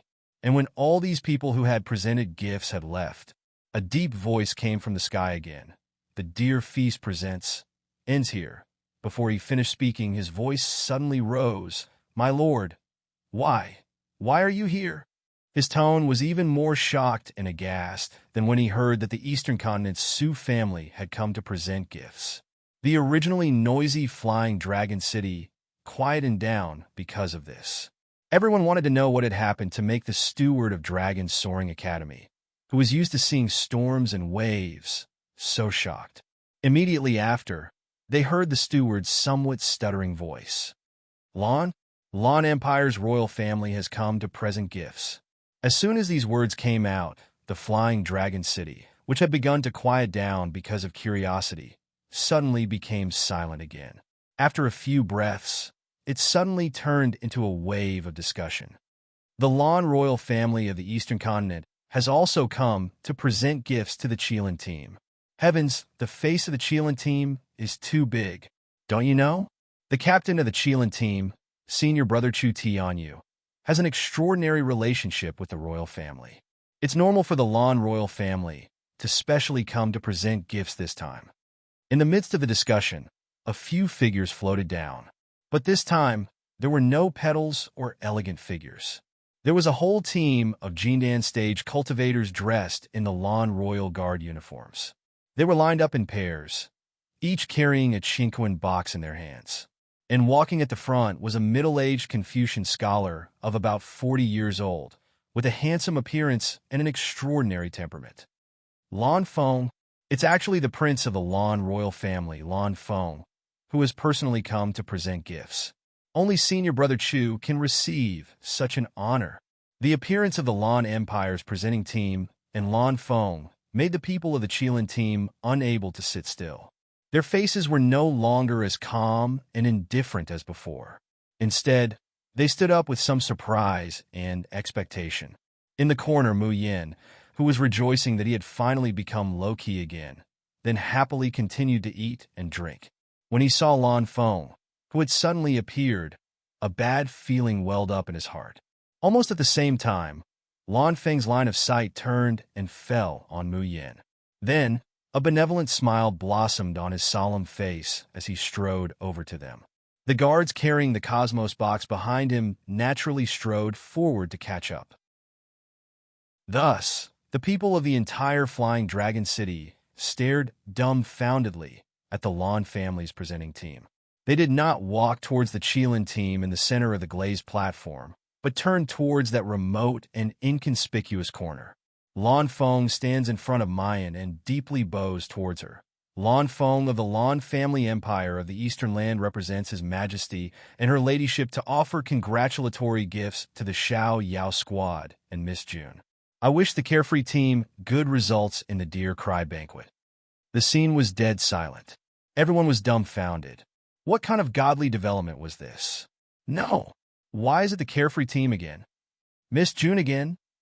The Lan royal family had come to the Deer Cry banquet to present gifts, but the congratulatory team was not the Qilin team, but the Carefree team that had never been heard of from such a remote corner of the Azure Blue world. Chapter 1881. Mu Yin pressed her throbbing temples, put down her chopsticks, stood up, and laughed dryly. Master Lan, you are too polite. She didn't even have the courage to look at eldest brother's expression. Really, why is it so difficult to keep a low profile occasionally? The smile on Lan Feng's face became more and more amiable, but his voice was a little low. Miss June, we will never forget your kindness to my Lan royal family. His Majesty and Her Highness are also very grateful to you, so they specially ordered us to prepare these meager gifts.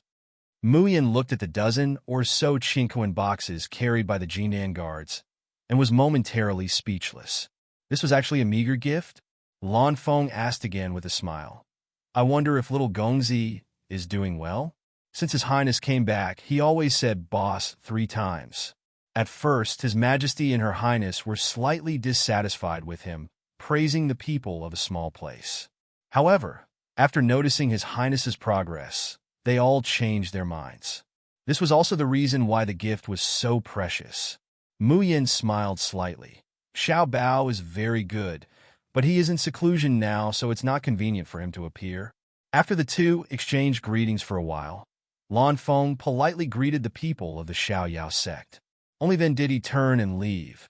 Before leaving, Lan Feng only casually nodded to Chu Tianyu to greet him, and almost ignored the other people of the Qilin team. This should have been normal. Even if the people of the Qilin team were all extremely talented elites, and their backgrounds were also extraordinary.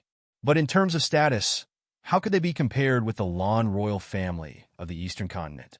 Dragon Soaring Academy held the Deer Cry banquet every year, and even the prosperous families and sects of the Eastern, Southern, and Western continents rarely came to present gifts, let alone the royal family. But the problem was that there was no harm without comparison. The attitude of the Lan royal family towards the famous Qilin team was far less than the attitude towards an unknown team of the Azure Blue world. How could everyone accept this? The expressions of the few people of the Qilin team were still normal, but there was a hint of anger on their faces. But the spectators in the stands of Flying Dragon City and the practitioners of other teams were completely in an uproar. Where did you shameless people crawl out from? You even dare to snatch the limelight of the Qilin team. Damn it, it's fine to accept the gift from the Su family, but even the Lan royal family came to present you. You actually have the face to accept it. What Carefree team? I've never heard of them. And from a trashy place like the Azure Blue world, to actually be able to make the Su family and Lan royal family offer gifts, what right do they have? Do you see that girl in blue? She looks so bewitching, and her eyes are seductive. I think this demoness might have hooked up with the people from the Su family and the Lan imperial family, and now she's looking for a lover to support her. The voices around them became more and more unpleasant.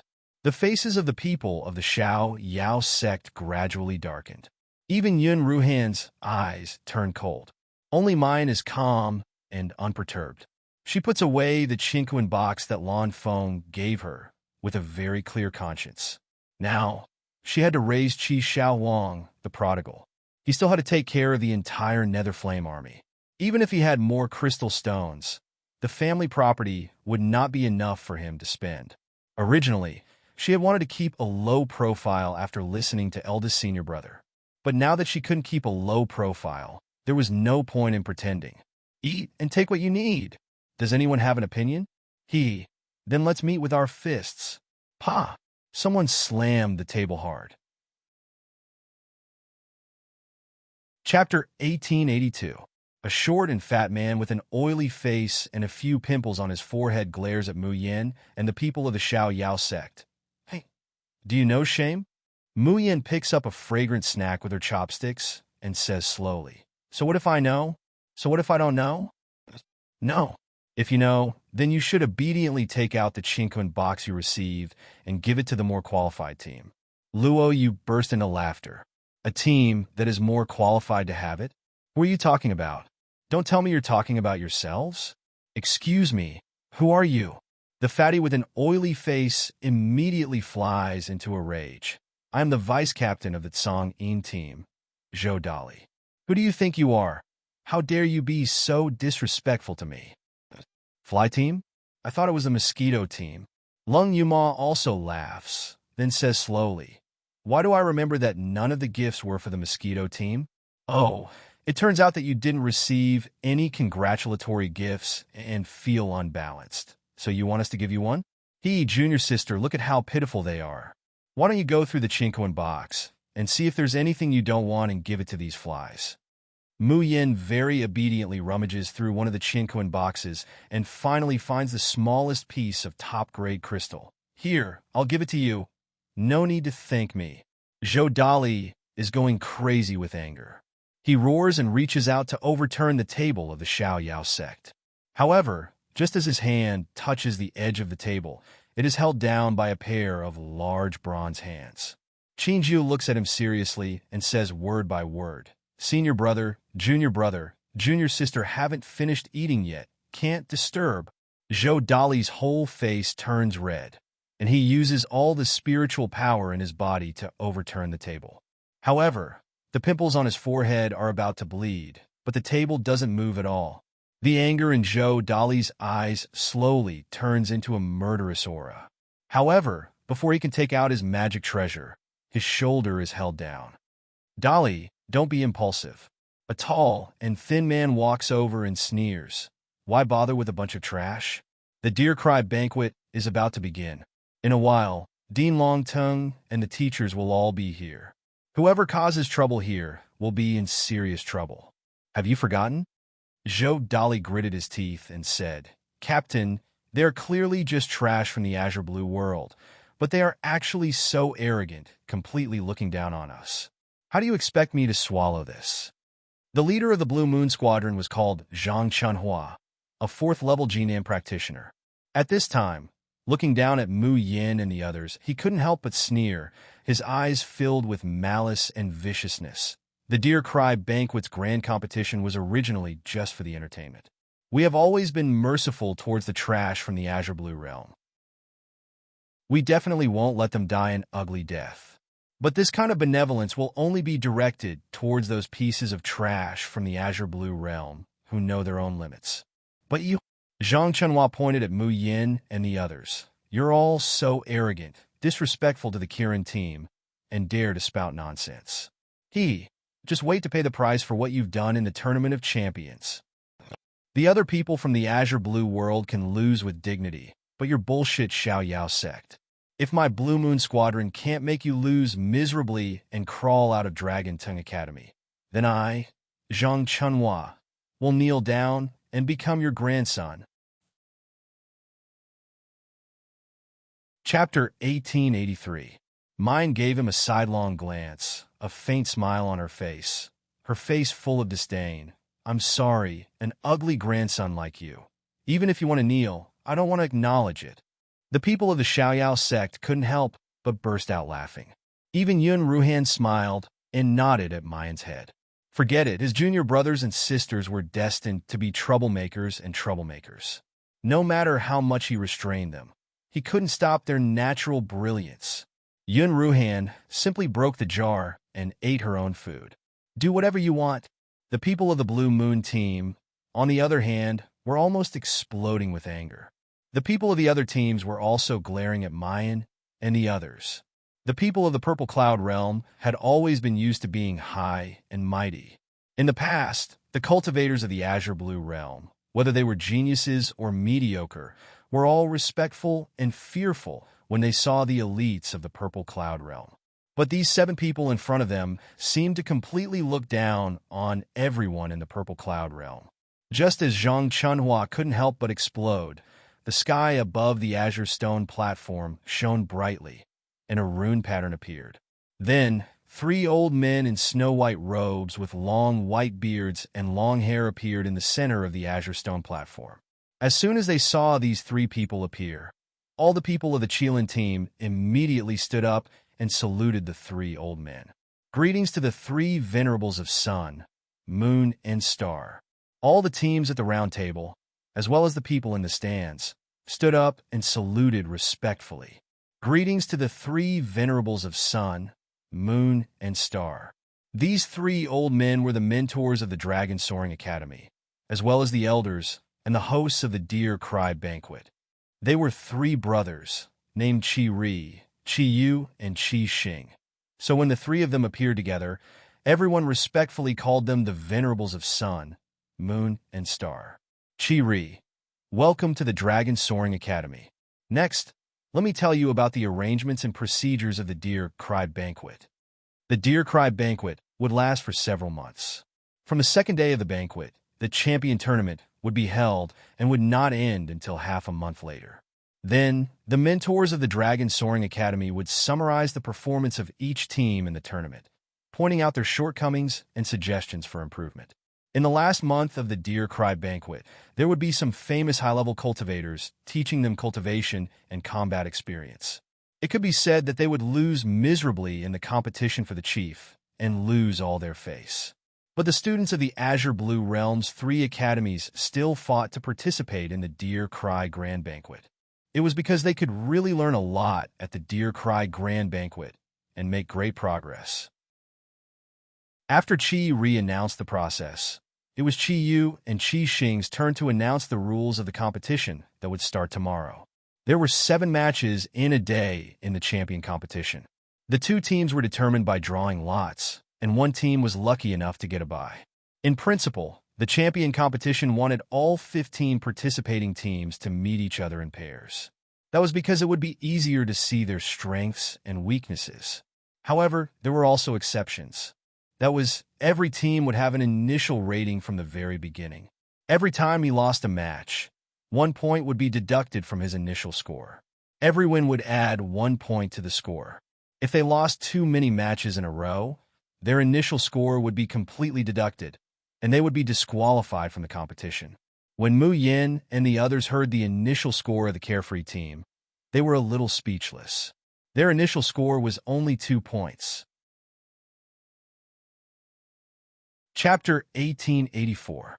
The Phoenix Sky Monarch's initial score was 3 points, and the Divine Pivot Star team only had a pitiful 1 point. Compared to the Changing Moon team, Emoting team, and Fusang team of the Purple Cloud Realm, each team's score was above 20 points. Even the Blue Moon team had an initial score of 10 points. Hearing their initial score, Zhou Dali held his belly and laughed. You were bragging so loudly just now, but it turns out that you trash are only ranked 2nd in the Azure Blue Realm. Where did you get the confidence to challenge our Blue Moon team? It turned out that the initial score of the other teams in the Purple Cloud Realm was indeed evaluated according to strength. But because the people who came to participate in the competition every year were too weak, there was no need to waste manpower to evaluate them. Therefore, in the last decade or so, the initial score of the 3 teams in the Azure Blue Realm had never exceeded 3 points. It was clearly based on the results of the Qianlin Gathering Tri-Academy Tournament. 3 points for first place, 2 points for second place, 1 point for third place. Such a result was the best for either side, because in this way, even if they lost badly, they would only need to lose 3 matches at most, and not 15 in a row. For the cultivators of the Azure Blue Realm, it was simply a long torture and humiliation. In this Tri-Academy tournament, the Carefree team was ruined by Li Zuping and Di Yudeo's team in the last match. So they only got second place, so Friend of Nature's initial score was 2 points. Zhou Dali pointed at Lu Jinhang and the others, his face full of contempt. I still remember this team called Monarch Team. They had such an arrogant name, but in the end, they couldn't even withstand a single blow. 3 matches, Every match was a loss. Let me think. Was there a match where they lasted for more than an hour? Ha ha ha. Lu Jinhang and the Monarch team were livid, gritting their teeth, but couldn't say a word. Because Zhou Dali was right. In last year's tournament, they lost all 3 matches, and they didn't even have the power to fight back. Zhou Dali looked at Mayan again. You can't even beat this group of trash, and you still want to challenge our Blue Moon team. Ha ha. I'm dying of laughter. Why don't I give you a chance now?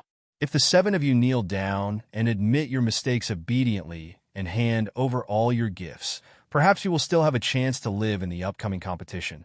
As soon as he finished speaking, he heard a crisp tinkling sound. It sounded like the sound of a zither, but it also sounded like the collision of metals. Then, Zhou Dali felt a sharp pain in his knee. He screamed and fell to the ground. Fortunately, at the critical moment, he used his spiritual power to protect his body, so he did not fall with a bloody nose and a swollen face. However, the person who had just been impassioned fell to the ground in the blink of an eye. That shame and embarrassment was indescribably funny. The others were still restraining themselves, not daring to casually offend the Dark Moon tribe. The members of the Xiao Yao sect laughed out loud without hesitation. If we don't kowtow and admit our mistakes, how miserable will our fates be? Do you think I'll fall flat on my face in public like you? That was indeed quite tragic. Ha! Zhou Dali abruptly sprang up from the ground. His face was ferocious, and his eyes were ferocious. It was as if he could not wait to tear them apart. At this time, the 3 venerables Ri, Yu, and Xing announced the end of the first day of the Deer Feast and invited each team to rest in their respective chambers. Almost as soon as the 3 people's voices fell, Flying Dragon City changed again. Chapter 1885. The spectator stands disappeared, and so did the round tables.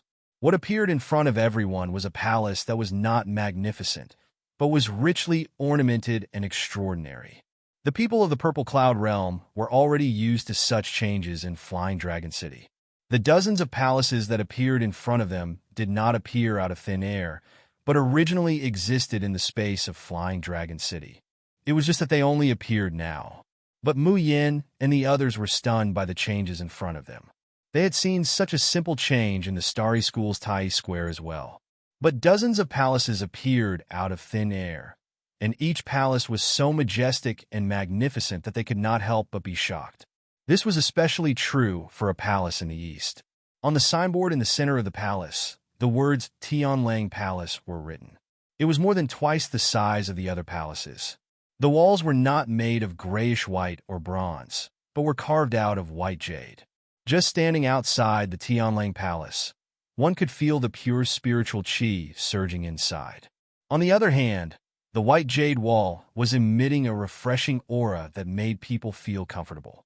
Even Mu Yin looked at the Tianlang Palace with a face full of amazement, wishing she could go in and take a look.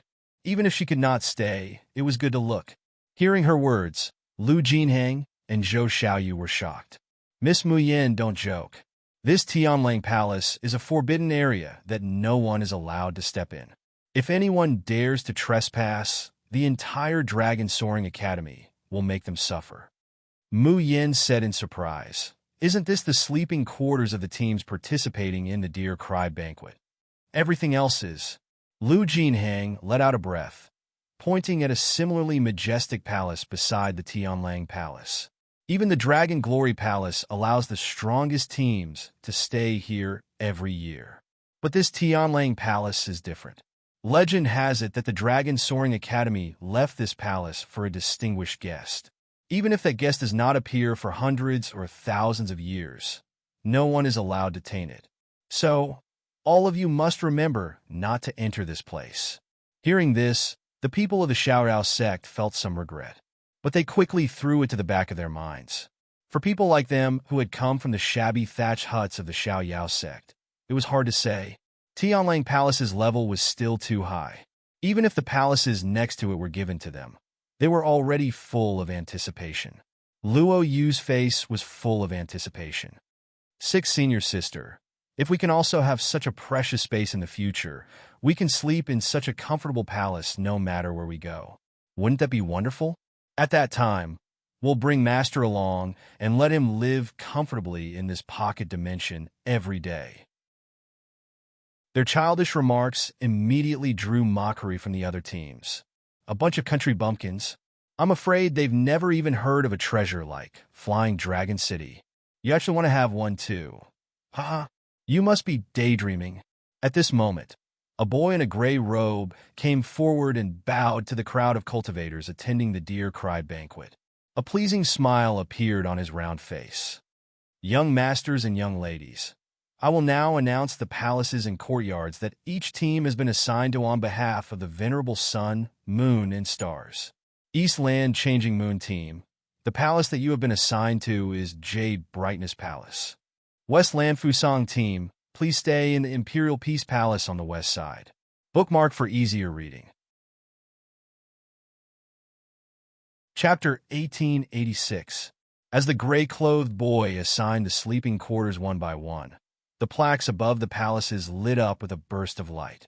There was also a rune representing each team appearing on the plaque. This meant that this palace, from this moment until the end of the Deer Cry banquet, would only belong to this team, and no one could enter without an invitation.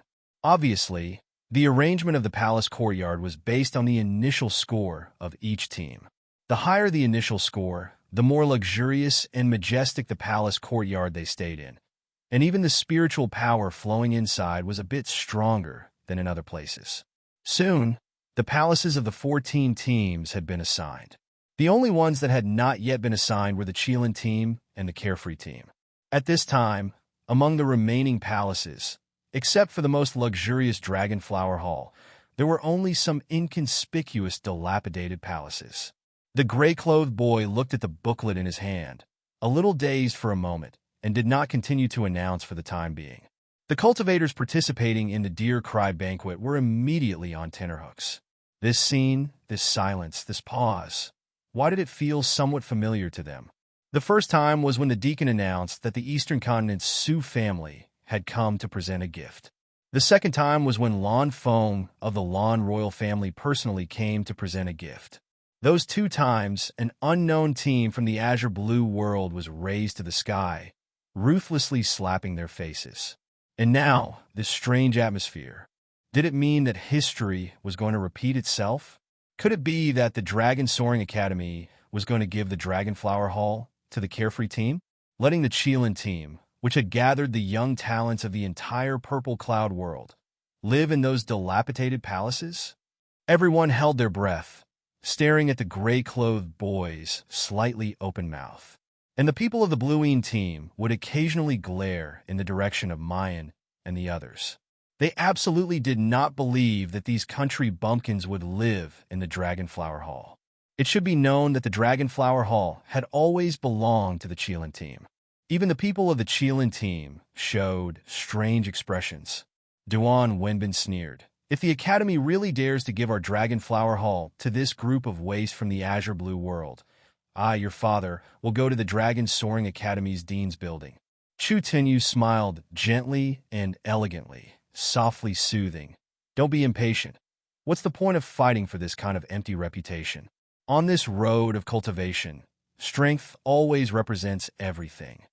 Duan Wenbin gritted his teeth and said, Only you, boss. Have a good temper and don't fight with others. In my opinion, that Sioux clan and Lon Imperial clan are really regressing the longer they live. He actually lowered himself to present a gift to a little girl who came out of nowhere. Teske, that geezer Lon Fong wouldn't have really taken a fancy to this young lady, right? As he spoke, the gray-clothed boy finally raised his head and announced with his loud voice, Soaring Dragon Cheelin team, please enter the Dragon Glory Palace. Hearing this, all the cultivators from the Purple Cloud realm heaved a sigh of relief. That's more like it. The Dragonflower Palace naturally belonged to the Cheelin team. What was that Carefree team? How could he have the qualifications to live there? They had really lost their minds just now, worrying that the Dragon Soaring Academy would assign the Dragon Glory Palace to that bunch of country bumpkins. Everyone's faces lit up with joy. Even the members of the Cheelin team had smiles on their faces as they walked towards the Dragonflower Palace that was glowing with golden light. However, at the next moment, everyone heard the next sentence from the gray-clothed boy's mouth. "Please, Star Carefree Team, please enter the Tianlang Palace." As soon as these words came out, the smiles on the faces of all the cultivators from the Purple Cloud realm completely froze. Bookmark for easier reading. Chapter 1887. What? Where do you think the Xiao Yao team should stay? Tianlang Palace? What kind of joke is this? In the past 1,000 years, who has the right to stay in Tianlang Palace? You idiot! Did you write it wrong when you registered? The gray-clothed boy's face was full of fear, looking like he was about to cry. I don't know, but this is what's written in the golden booklet. And this golden booklet was personally given to me by Vice Principal Kong. I'll just read it out loud. Hearing Vice Principal Kong's name, the cursing and clamoring of the teams quieted down. Vice Principal Kong, formerly known as Sun Yuanjiu, was the vice principal of Dragon Soar Academy. No one knew how high his cultivation was. Everyone only knew that in Ziyun Realm, there was a green sky roll that represented the highest strength of all cultivators. And Sun Yuanjiu was ranked 8th on the green sky roll. Moreover, this was his result from 10 years ago. These cultivators attending the Deer Cry banquet dared to yell at the gray-clothed boy, but no one dared to talk about Sun Yuanjiu. But there was still someone who muttered, "Vice Principal Kong is busy. Maybe he wrote it wrong." Yes, it must be wrong. What kind of place is Tianlang Palace? How can they just let people stay there? I heard that Vice Principal Kong used to value Tianlang Palace the most, always having people put out fresh spirit fruits and spirit flowers. Apart from sweeping, if ordinary people dared to take a step inside, Vice Principal Kong would never let them go. Now, how could he allow this group of country bumpkins to enter? The more these cultivators talked, the more agitated they became, one after another clamoring for the gray-clothed boy to go back and ask Sun Yuanjiu. The gray-clothed boy was in a dilemma. Vice Principal Kong had gone into seclusion a few months ago. This time, the golden booklet was directly delivered by a flying crane. If he went to find Vice Principal Kong, what if he disturbed the old man? Suddenly, a gust of wind came from the sky. There was a crashing sound in front of them, and the gates of Tianlang Palace opened. Following that, a deep and resounding voice rang in everyone's ears, respectfully inviting Miss June and the members of the Xiao Yao team to stay in Tianlang Palace. Because I am in seclusion, it is inconvenient for me to come out to welcome you. I ask Miss June to forgive me. Muyan was confused, pointing to herself. You know me? She could understand why Su Zi and Lan Feng sent her gifts. But in this Dragon Soaring Academy, she did not know a single person, so why would there be people giving her benefits? No, this was no longer a benefit, right?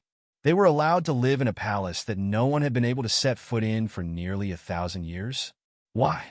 Kong Yuanjiu's low laughter came from the sky.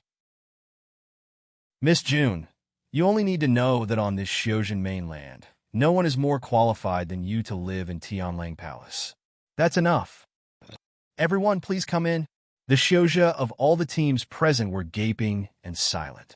Even the elites of the Cheelin team, who have their eyes on the top of their heads and don't put others in their eyes, also cast a suspicious look at Mu Yen. Zhou Dali and Zhang Chunhua of the Tsangyin squad were gritting their teeth so hard that they were about to shatter. Mu Yen faced everyone's scorching, jealous, resentful, and shocked expressions. The corners of her mouth hooked up into a lazy smile. She waved her hand and said, "Since someone has invited us to stay in the best palace, why should we be polite?" Hearing that, Luo Yu, Leng Yuma, and the others immediately cheered and jumped into Tianlang Palace. Thinking that such a lofty and majestic place, rich in spiritual energy, would be their residence, they couldn't be happier. Chapter 1888. Especially when they see those people's envious, jealous, and hateful expressions, wanting to tear them apart. Luo Yu and the others, are even more excited. Yun Ruhan presses her aching temples and helplessly follows them in. Forget it. Anyway, it's already like this. He received a congratulatory gift that others couldn't receive and lived in a palace that others couldn't live in for 1,000 years. What else can he do if he doesn't keep a high profile?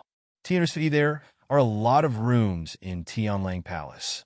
There are halls, alchemy rooms, refining rooms, ridges for planting spirit grass, and even a martial arts practice field. And there are more than 20 bedrooms in the entire palace. Mayan and the others have been rushing through the night for the past few days, arriving at Longting Academy just before the Deer Cry banquet. At this time, each and every one of them is exhausted.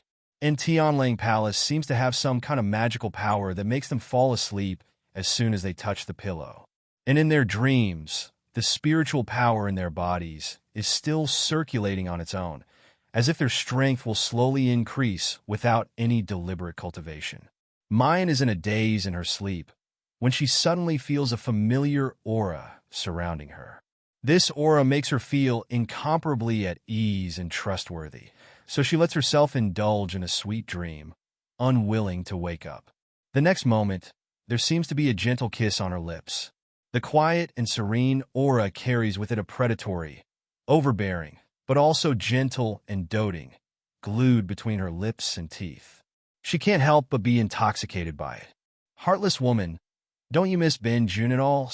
The deep magnetic voice seems to be ringing in her ears, but also like it's coming from a dream. Mayan suddenly opens her eyes, her breathing slightly hurried as she looks around. But she finds that the palace is quiet with no one in sight. Mayan frowns suspiciously, touching her lips, her expression unfathomable. Suddenly she asks, Qi Huang, did anyone come here just now? Qi Huang is lying on the lawn, flipping through a book. Hearing this, he coldly snorts and turns over, his back facing her. How would Ben Jun know? Ben Jun is not your bodyguard. Mayan sighs and says helplessly, Qi Xiaowang, how long are you going to throw a tantrum? I already said that my Jingshi are useful. Do you think raising an entire Netherflame army is a joke? What's more, besides squandering, what use is there for the Jingshi? Who said it's useless? Ben Jun wants the Jingshi. What are you going to do with the crystals? However, Qi Huang immediately shut his mouth, his eyes deep and unfathomable. After a long while, he said in an unfriendly tone, It's none of your business. I'm useful anyway. Now that we don't have enough spar, it's all because of your incompetence that you've only managed to earn this little bit of spar. Mu Yin is so angry that she wants to laugh. You're a rice worm, freeloading and spending Jingshi here, and you're still in the right? If you want me to give you more crystal stones, that's fine. Go to the book tower and find me a cultivation method for the gold core stage. Mu Yin had just broken through to the gold core stage during the battle with Jiu Sha. After that, Little Bao and the Fat Rabbit entered seclusion. She didn't even have time to ask Little Bao and the Fat Rabbit to help her find a new cultivation method. He didn't know when Xiao Bao and the Fat Rabbit would wake up. He could only trouble 7 brilliance again. Hearing this, Qi Huang's complexion immediately stiffens. Soon after, his coquettish and beautiful face flushes red, and he suddenly jumps up like a cat with its hair standing on end. Junmai and dream on. This Zune will never help you find books in that broken book pagoda again. Absolutely not. Of course, Mu Yin knows why Qi Huang is unwilling to help her find books. Bookmark for easier reading. Chapter 1889. The teased Luo Yu 1. Thinking of the last time she was looking for a book, when Qi Huang turned into a plump and delicate doll, Mu Yin couldn't help but burst out laughing. He's really cute. If only she could hug and kiss him again, pinch those lotus root like little hands and legs, and pat that white and tender little, but that would be great. Jun Mu Yin. Qi Huang is going crazy with anger, roaring hysterically. I'm warning you, immediately delete all the images in your mind, or else Ben Zun. Ben Zun will no longer pay attention to you. Mu Yin couldn't hold it in anymore, rocking back and forth in laughter. Thinking of the first time they met, that mysterious and sinister tool spirit that wanted to kill her at every moment. Compared to now, Qi Xiao Huang, who can only threaten her with the childish method of Ben Zun will no longer pay attention to you. Mu Yan's brows are tainted with a trace of gentleness. One day, she would definitely let Qi Huang walk under the sun with dignity. No matter where he comes from, what past he has, or even what he will bring to this world. Mu Yan exits the space. The sky outside is dimly lit, but she doesn't feel sleepy anymore. She slowly walks out of the house, only to find that there's already someone in the courtyard. It's Luo Yu. Luo Yu's body is surrounded by puppets of all sizes. And when he releases his mirror field, hundreds of puppets are under his complete control. Especially those human-shaped puppets. When they move, they're more and more lifelike, just like real people. Luo Yu's consciousness moves, and the puppets attack at the same time. Suddenly, there's a loud boom, and the martial arts field of Tianlang Palace actually cracks open like a spiderweb. However, because the whole of Flying Dragon City is a mustard seed magic treasure, the cracks quickly disappear. Looking at this scene, Mu Yan can't help but sigh in her heart. She didn't expect that the cute youth from more than a year ago has already grown to this extent. Mu Yan knows that Luo Yu has always been vexed that he's not strong enough, and that he needs others to protect him. So he spends more time cultivating every day than anyone else in the Xiao Yao school. And hard work will eventually pay off. Mu Yan is about to walk out when her heart suddenly moves and she stops. Then, a woman's voice came from the top of the wall. Interesting.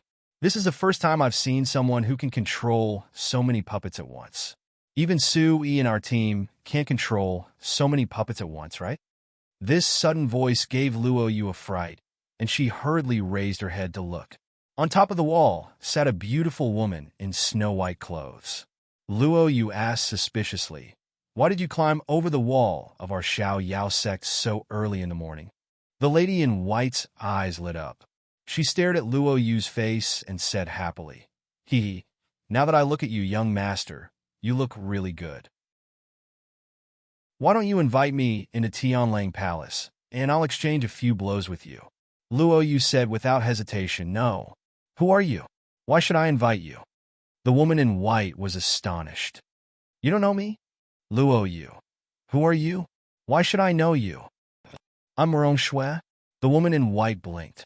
After a while, she said, "Now you should know who I am, right?" Murong Shui? Does this name sound familiar? He seemed to have heard it at the banquet just now. But at that time, Luo Yu was busy eating and drinking, so he didn't notice. But no matter who it was, it had nothing to do with him. Chapter 1890. Luo Yu being teased, too. The Xiaorao sect was already at odds with all the teams participating in the Deer Cry banquet when they received the gifts and stayed in the Tianlang Palace. Thus, Luo Yu waved her hand, and a few leopard-like puppets suddenly jumped onto the wall and pounced on Murong Shui. Murong Shui didn't panic, but was eager to try. Good. She jumped up from the wall, and a long white silk appeared in her hand. She went directly to the puppets. But before she touched the puppets, Murong Shui felt a strong rebounding force in the air, and her whole body flew out. Ouch! Murong Shui's painful cry came from outside. Mu Yan walked forward with a smile and said to Luo Yu, "Xiao Qi is so diligent, coming to practice so early." When Luo Yu saw Mu Yan, the annoyed expression on her face immediately turned into a smile, and two cute little dimples appeared. Senior sister, why are you up too?" Mu Yan glanced outside the Tianlang Palace, and the corners of her mouth hooked up in a meaningful smile. Murong Shui, the Kirin team? Her strength really couldn't be underestimated. After dawn, the Flying Dragon City changed again. The dormitories of the Tianlang Palace, the Flying Dragon Palace, and the other teams still existed, but they had retreated to a far corner. And the center of the Flying Dragon City had become a round stand again. In the center of the stand, there were 8 high platforms. However, it was different from the Tai Plaza in the Azure Blue world. This high platform was not made of bluestone. Instead, it was made of small secret realms that resembled the great illusionary land. These secret realms were called Flowers in the Mirror. Like the Tianlang Palace and the Flying Dragon Palace, this was one of the biggest characteristics of the Flying Dragon City. It would only hide and not disappear. Once a cultivator entered the flowers in the mirror, it was like entering those secret realms in person. This kind of battle and competition was more meaningful than the fights on the high platforms, more worth watching, and more harsh and cruel. When Mu Yin and the others arrived at the square, the first round of the competition was already out. The first round of the Xiaorao team was against the Pingqiu team of the Southern Land. As soon as Mu Yin and the others appeared, everyone's unfriendly gazes turned towards them, regardless of whether it was on the stands or below. The eyes of the members of the Dark Shade squad were dripping with blood. He couldn't wait to pounce on them and tear them apart. Your Carefree team is lucky that you didn't meet our Dark Moon team in the first round. Zhou Dali sneered. You were bragging so loudly yesterday. I hope you can last 2 more days in this competition so that my team song Een can personally take care of you. Lung Umo dug her ears. It's so early in the morning. Which dog is barking randomly? How annoying. As he spoke, an earth-shattering shout suddenly erupted from the stands. Kirin team! Team Kirin! Aw! Senior Brother Chu, I love you! Only Long Tongue's Qilin team could have such a lively lineup and dazzling entrance. Everyone's eyes lit up as they looked at the 10 people. Their faces were filled with admiration. At this moment, the only white-clothed woman in the Kirin team suddenly appeared. She suddenly left the team and strode towards Mu Yin. The Xiaorao team and the Pingqiu team were already standing in front of their designated flowers in the mirror according to their battle rankings. Seeing the beautiful white-clothed woman walking over, the members of the Pingqiu team immediately tensed up. Chapter 1891. Luo Yu 3, asking for votes. Their captain, Xiang Lei, walked over to the woman in white. Eldest Miss Murong, what are your orders? The Pingqiu squad will definitely. Before he could finish, Murong Shui pushed him away. Get up, don't get in the way. Then, he strode towards Luo Yu, curled the corner of his lips, and smiled. Little brother, weren't you a little too harsh this morning? I just wanted to exchange pointers with you, but you actually made me fall so hard that I almost split open a flower. Luo Yu blinked. Oh, it's you? How can you blame me? You can only blame yourself for climbing over our walls to spy on us. I don't think any sister with any sense of shame would do something like that. Would she? As he spoke, he looked at Murong Shui suspiciously. How old are you? Should I call you sister or Annie? This time, Murong Shui was so angry that she laughed. After laughing in anger, a dangerous smile appeared at the corners of her mouth. Suddenly, she moved closer and pinched Luo Yu's delicate, fair cheek. She moved closer to his left cheek and kissed him harshly. Little brother, you're really infuriating, but I like you just the way you are. With that, her smile grew even more enchanting. She sauntered back to the Qilin squad. The entire Flying Dragon City fell into a deathly silence once again. Everyone's eyes burned as they stared at Luo Yu's face. There was even a bright red lipstick mark on his left cheek. It was extremely conspicuous and ambiguous, and it made people go crazy with jealousy. For example, the captain of the Pingqiu squad, Xiang Lei. His eyes looked like they were about to spit fire. You, what's your relationship with eldest Miss Murong? Xiang Lei roared. Luo Yu gloomily wiped the lipstick mark off her face and said exasperatedly, How would I know? Zhang Chunhua of the Blue Shade squad immediately sneered and said, Didn't I say that the Carefree squad is full of shameless prostitutes? That girl seduced the Su family and the Lan royal family. That Rong isn't a good person either. It's only been a day, and she's already currying favor with eldest Miss Murong. Pooh! Our Dear Cry Grand Banquet is a place that emphasizes strength, but it has been defiled by this group of trash from the Azure Blue world. Upon hearing Zhang Chunhua's words, Xiang Lei's killing intent intensified. He glared at Luo Yu and said, Fine, good. I didn't think that the Azure Blue realm would produce such shameless things like you this year. If that's the case, don't blame us for not showing mercy in the competition. Ha, Captain, I've already said that there's no need to be courteous with this bunch of trash. Say, if these pieces of trash know how much they're worth and know how to keep a low profile, then forget it. Let's let them go back with dignity. But they moved into Tianlang Palace and accepted gifts from the Su family and the Lan imperial family. This clearly shows that they are looking down on our purple cloud world's cultivators. How can we take this lying down?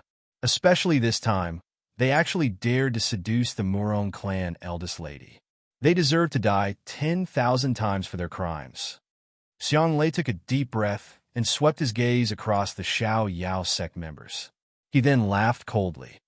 In a while, when we teach you a lesson and make you cry for your parents, remember that you deserve it.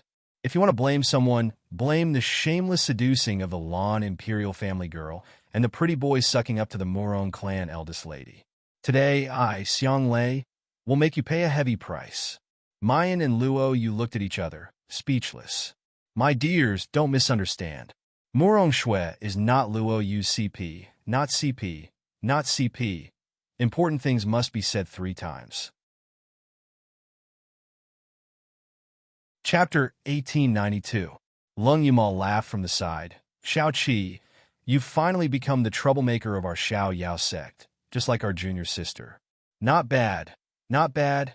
You're worth teaching. Yun Ruhan patted her aching forehead and waved her hand helplessly. All right, stop messing around. Why aren't you entering the hidden realm? The Xiao Yao sect members smiled faintly when they heard that. They've been waiting for this moment for a long time. All the cultivators of the Purple Cloud realm will remember this day for a long, long time. Because on this day, they learned of a terrifying woman called Jun Mayan.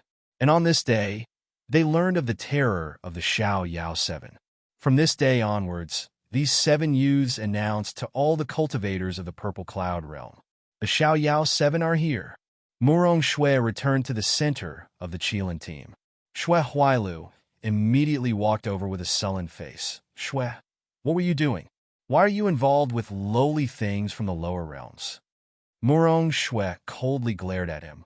What does it have to do with you who I'm involved with? Shui Huailu's eyes turned sinister. Don't forget, our families have an engagement. You're about to be my fiancé, who allowed you to be with other men. He didn't even finish his sentence. The white silk in Murong Shui's hand had already turned into a sharp sword, charging straight at Shui Huailu. Xiao Shui, stop. Calm down, all of you. Murong Shui's eyes were cold, but the corners of her mouth hooked up in a sneer. Engagement? What's that? Murong Shui, will marry whoever I want, and I won't marry for the rest of my life. Shui Huailu, if you want to care about who I'm intimate with, wait until you can beat me first. Shui Huailu's face couldn't be described as unsightly, and his whole body was trembling from extreme anger. The atmosphere in the Qilin team dropped to a freezing point. At this time, Chu Tianyu suddenly spoke. Xiao Shui, you've gone too far with your words. Huailu is our Qilin team's strongest support. Of course, he can't compare to you in a one-on-one fight, but he's someone our team can't have. That's right, Shui. If Huailu's strength wasn't enough, how could he ascend to the top of the Ganhua Proclamation? Huailu is deeply in love with you. Everyone knows that your Murong family wants to unite with the Shui family through marriage. Aren't you being too disrespectful to your fiancé? A little too much? Because of Chu Tianyu's words, coupled with Shui Huailu's background and strength, at least half of the Qilin team sided with Shui Huailu and criticized Murong Shui. With the support of these people, the fear on Shui Huailu's face disappeared in an instant, replaced by a gentle and tolerant expression. Shui, I sincerely want to marry you. Although my battle prowess is not strong, in the entire Dragon Soaring Academy, and even in the entire Purple Cloud realm, my support is one of the best. Shui, I'm willing to stand behind you forever and make you stronger. Shui Huailu's words touched the rest of the Kirin team. In this world, most male cultivators were competitive. How many of them could be like Shui Huailu, who was willing to stand behind a woman and support her?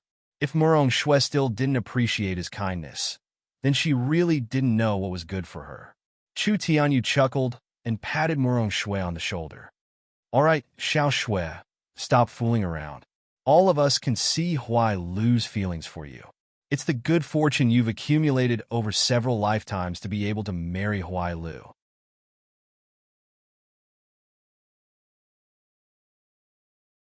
Chapter 1893.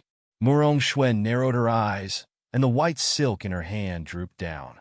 Everyone thought that she was finally moved by Xue Huailu, and even Xue Huailu revealed a pleasantly surprised expression.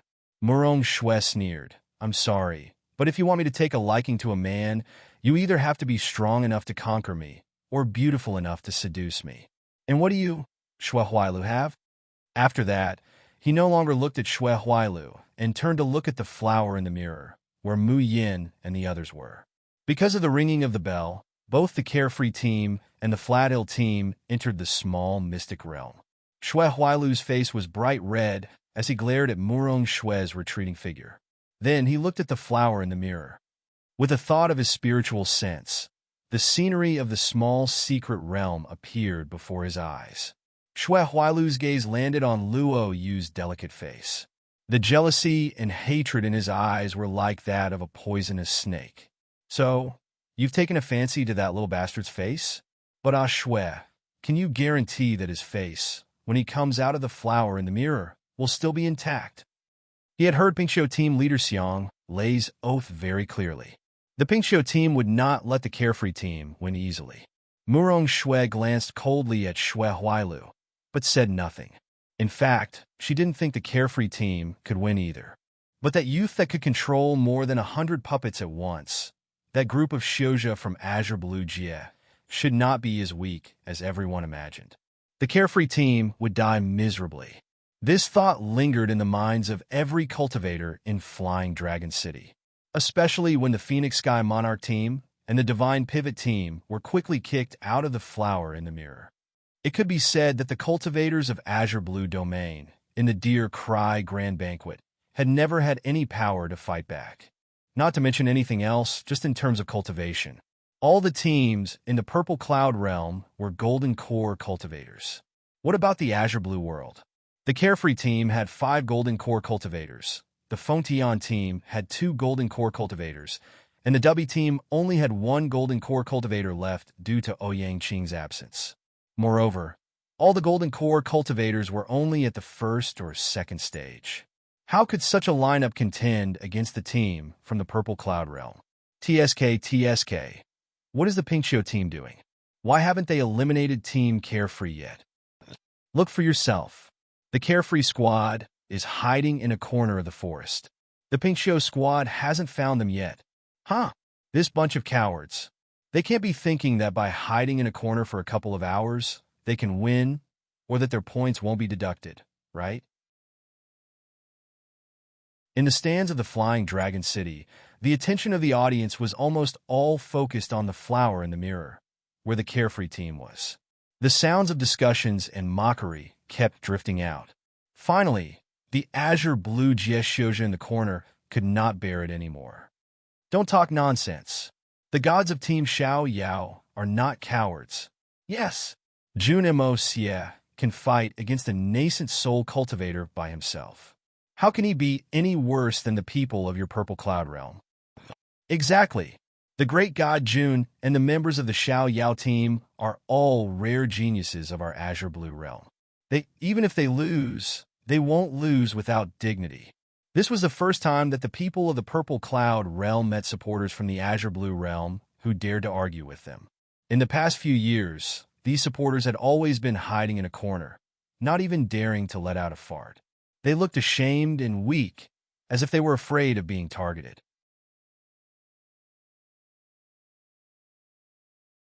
Chapter 1894. Oh, but the bunch of trash this year have grown some guts? How dare they talk to us like that? Too bad they've grown some guts but no brains. They actually said that Jun Mayan could take on a nascent soul cultivator by herself. What a joke! Do they think that Jun Mayan is an elite from the Kirin team? You have to forgive these country bumpkins. The geniuses they've seen in their lives are only at the level of a small place like Azure Blue World. They're ignorant, so of course they'll make a fuss over nothing. Look, the Pingxiu team has found the Xiao Yao team. The show is about to start. Azure Blue World's trash. Take a good look at how the genius you've been talking about will be oppressed by our Xian world. The supporters of the Xiao Yao team held their breaths, their hands clenched into fists. In the mirror, Mu Yin and the others couldn't help but yawn as they watched the aggressive Pingqiu team approach. I'm about to fall asleep. Lung Yuma wiped her tears. I think we should finish this quickly and go back to sleep. Agreed. Agreed. Add 10,086. Ahem. Well, you don't imitate Bishia's words. Xiang Lei looked at the 7 people in front of him, his gaze dark. He thought that these people would be frightened when they saw him. But they were greeted by these 7 young men and women, completely indifferent. 5 of them were at the first level of Golden Core, and 2 were at the peak of abstinence. How dare they be so arrogant against 10 Golden Core cultivators on their side? Especially since Xiang Lei's cultivation had already reached the 6th level of Golden Core. Even if he was alone, he could beat this bunch of trash in front of him. Xiang Lei took a deep breath and waved his hands behind him. You don't have to do anything. I alone am enough. As he spoke, he pulled his hands to his sides. A sparkling and translucent rope-like magic treasure appeared in his palm. This black ice rope was a gift from the head of the Hollow Jade Temple in the southern continent, where Xiang Lei was from. Its power was unparalleled, and countless ferocious beasts had died under this black ice rope. The members of the Pingqiu squad retreated in unison. They said excitedly, Boss Xiang took out the black ice chain. He's serious this time. Ha ha, if Boss Xiang is serious, these people will be in trouble. The profound ice chain is truly worthy of being a rank 9 spirit weapon. Just the aura it's emitting is enough to make me shiver. However, when the Pingqiu team members looked at Mu Yan's group, he found that they were still calm and unperturbed. Even their attitudes and expressions hadn't changed much. Mayan raises her hand, and the Tian Emochin appears. She was about to transform into the 7 absolute swords. However, she heard Chu Moli say unhurriedly, Junior Martial Sister, you don't need to do anything today. You only need to support the 5 of them to deal with such a team. I agree to little junior sister's assistance. Lung Yuma glared. But why are you assisting the 5 of us? Third senior brother, what about you? The smile on Chu Moli's face grew warmer and warmer, to the point where it even carried a hint of gentlemanly frailty. I'm a cripple, after all, so I'm not suited for strenuous exercise. I'll leave the rest of the battle to you. Lung Yuma and the rest of the Xiao Yao sect were speechless. They always felt that their third senior brother was becoming more and more black-bellied, more and more shameless. Xiang Lei didn't expect that he would be ignored even after he took out the black ice chain. He couldn't help but fly into a rage. He soared into the sky and attacked them. Mayan smiled faintly and sat down on the ground. Her slender fingers slowly moved on the zither strings. You're tuning in to the Romance Rendezvous YouTube channel. We're so grateful for your support, and don't forget to subscribe to join us on this incredible journey through captivating stories. Your generosity through donations truly makes a world of difference, as it's the primary source of revenue that allows me to expand and enhance this channel for you. Thank you from the bottom of my heart for being a part of this adventure.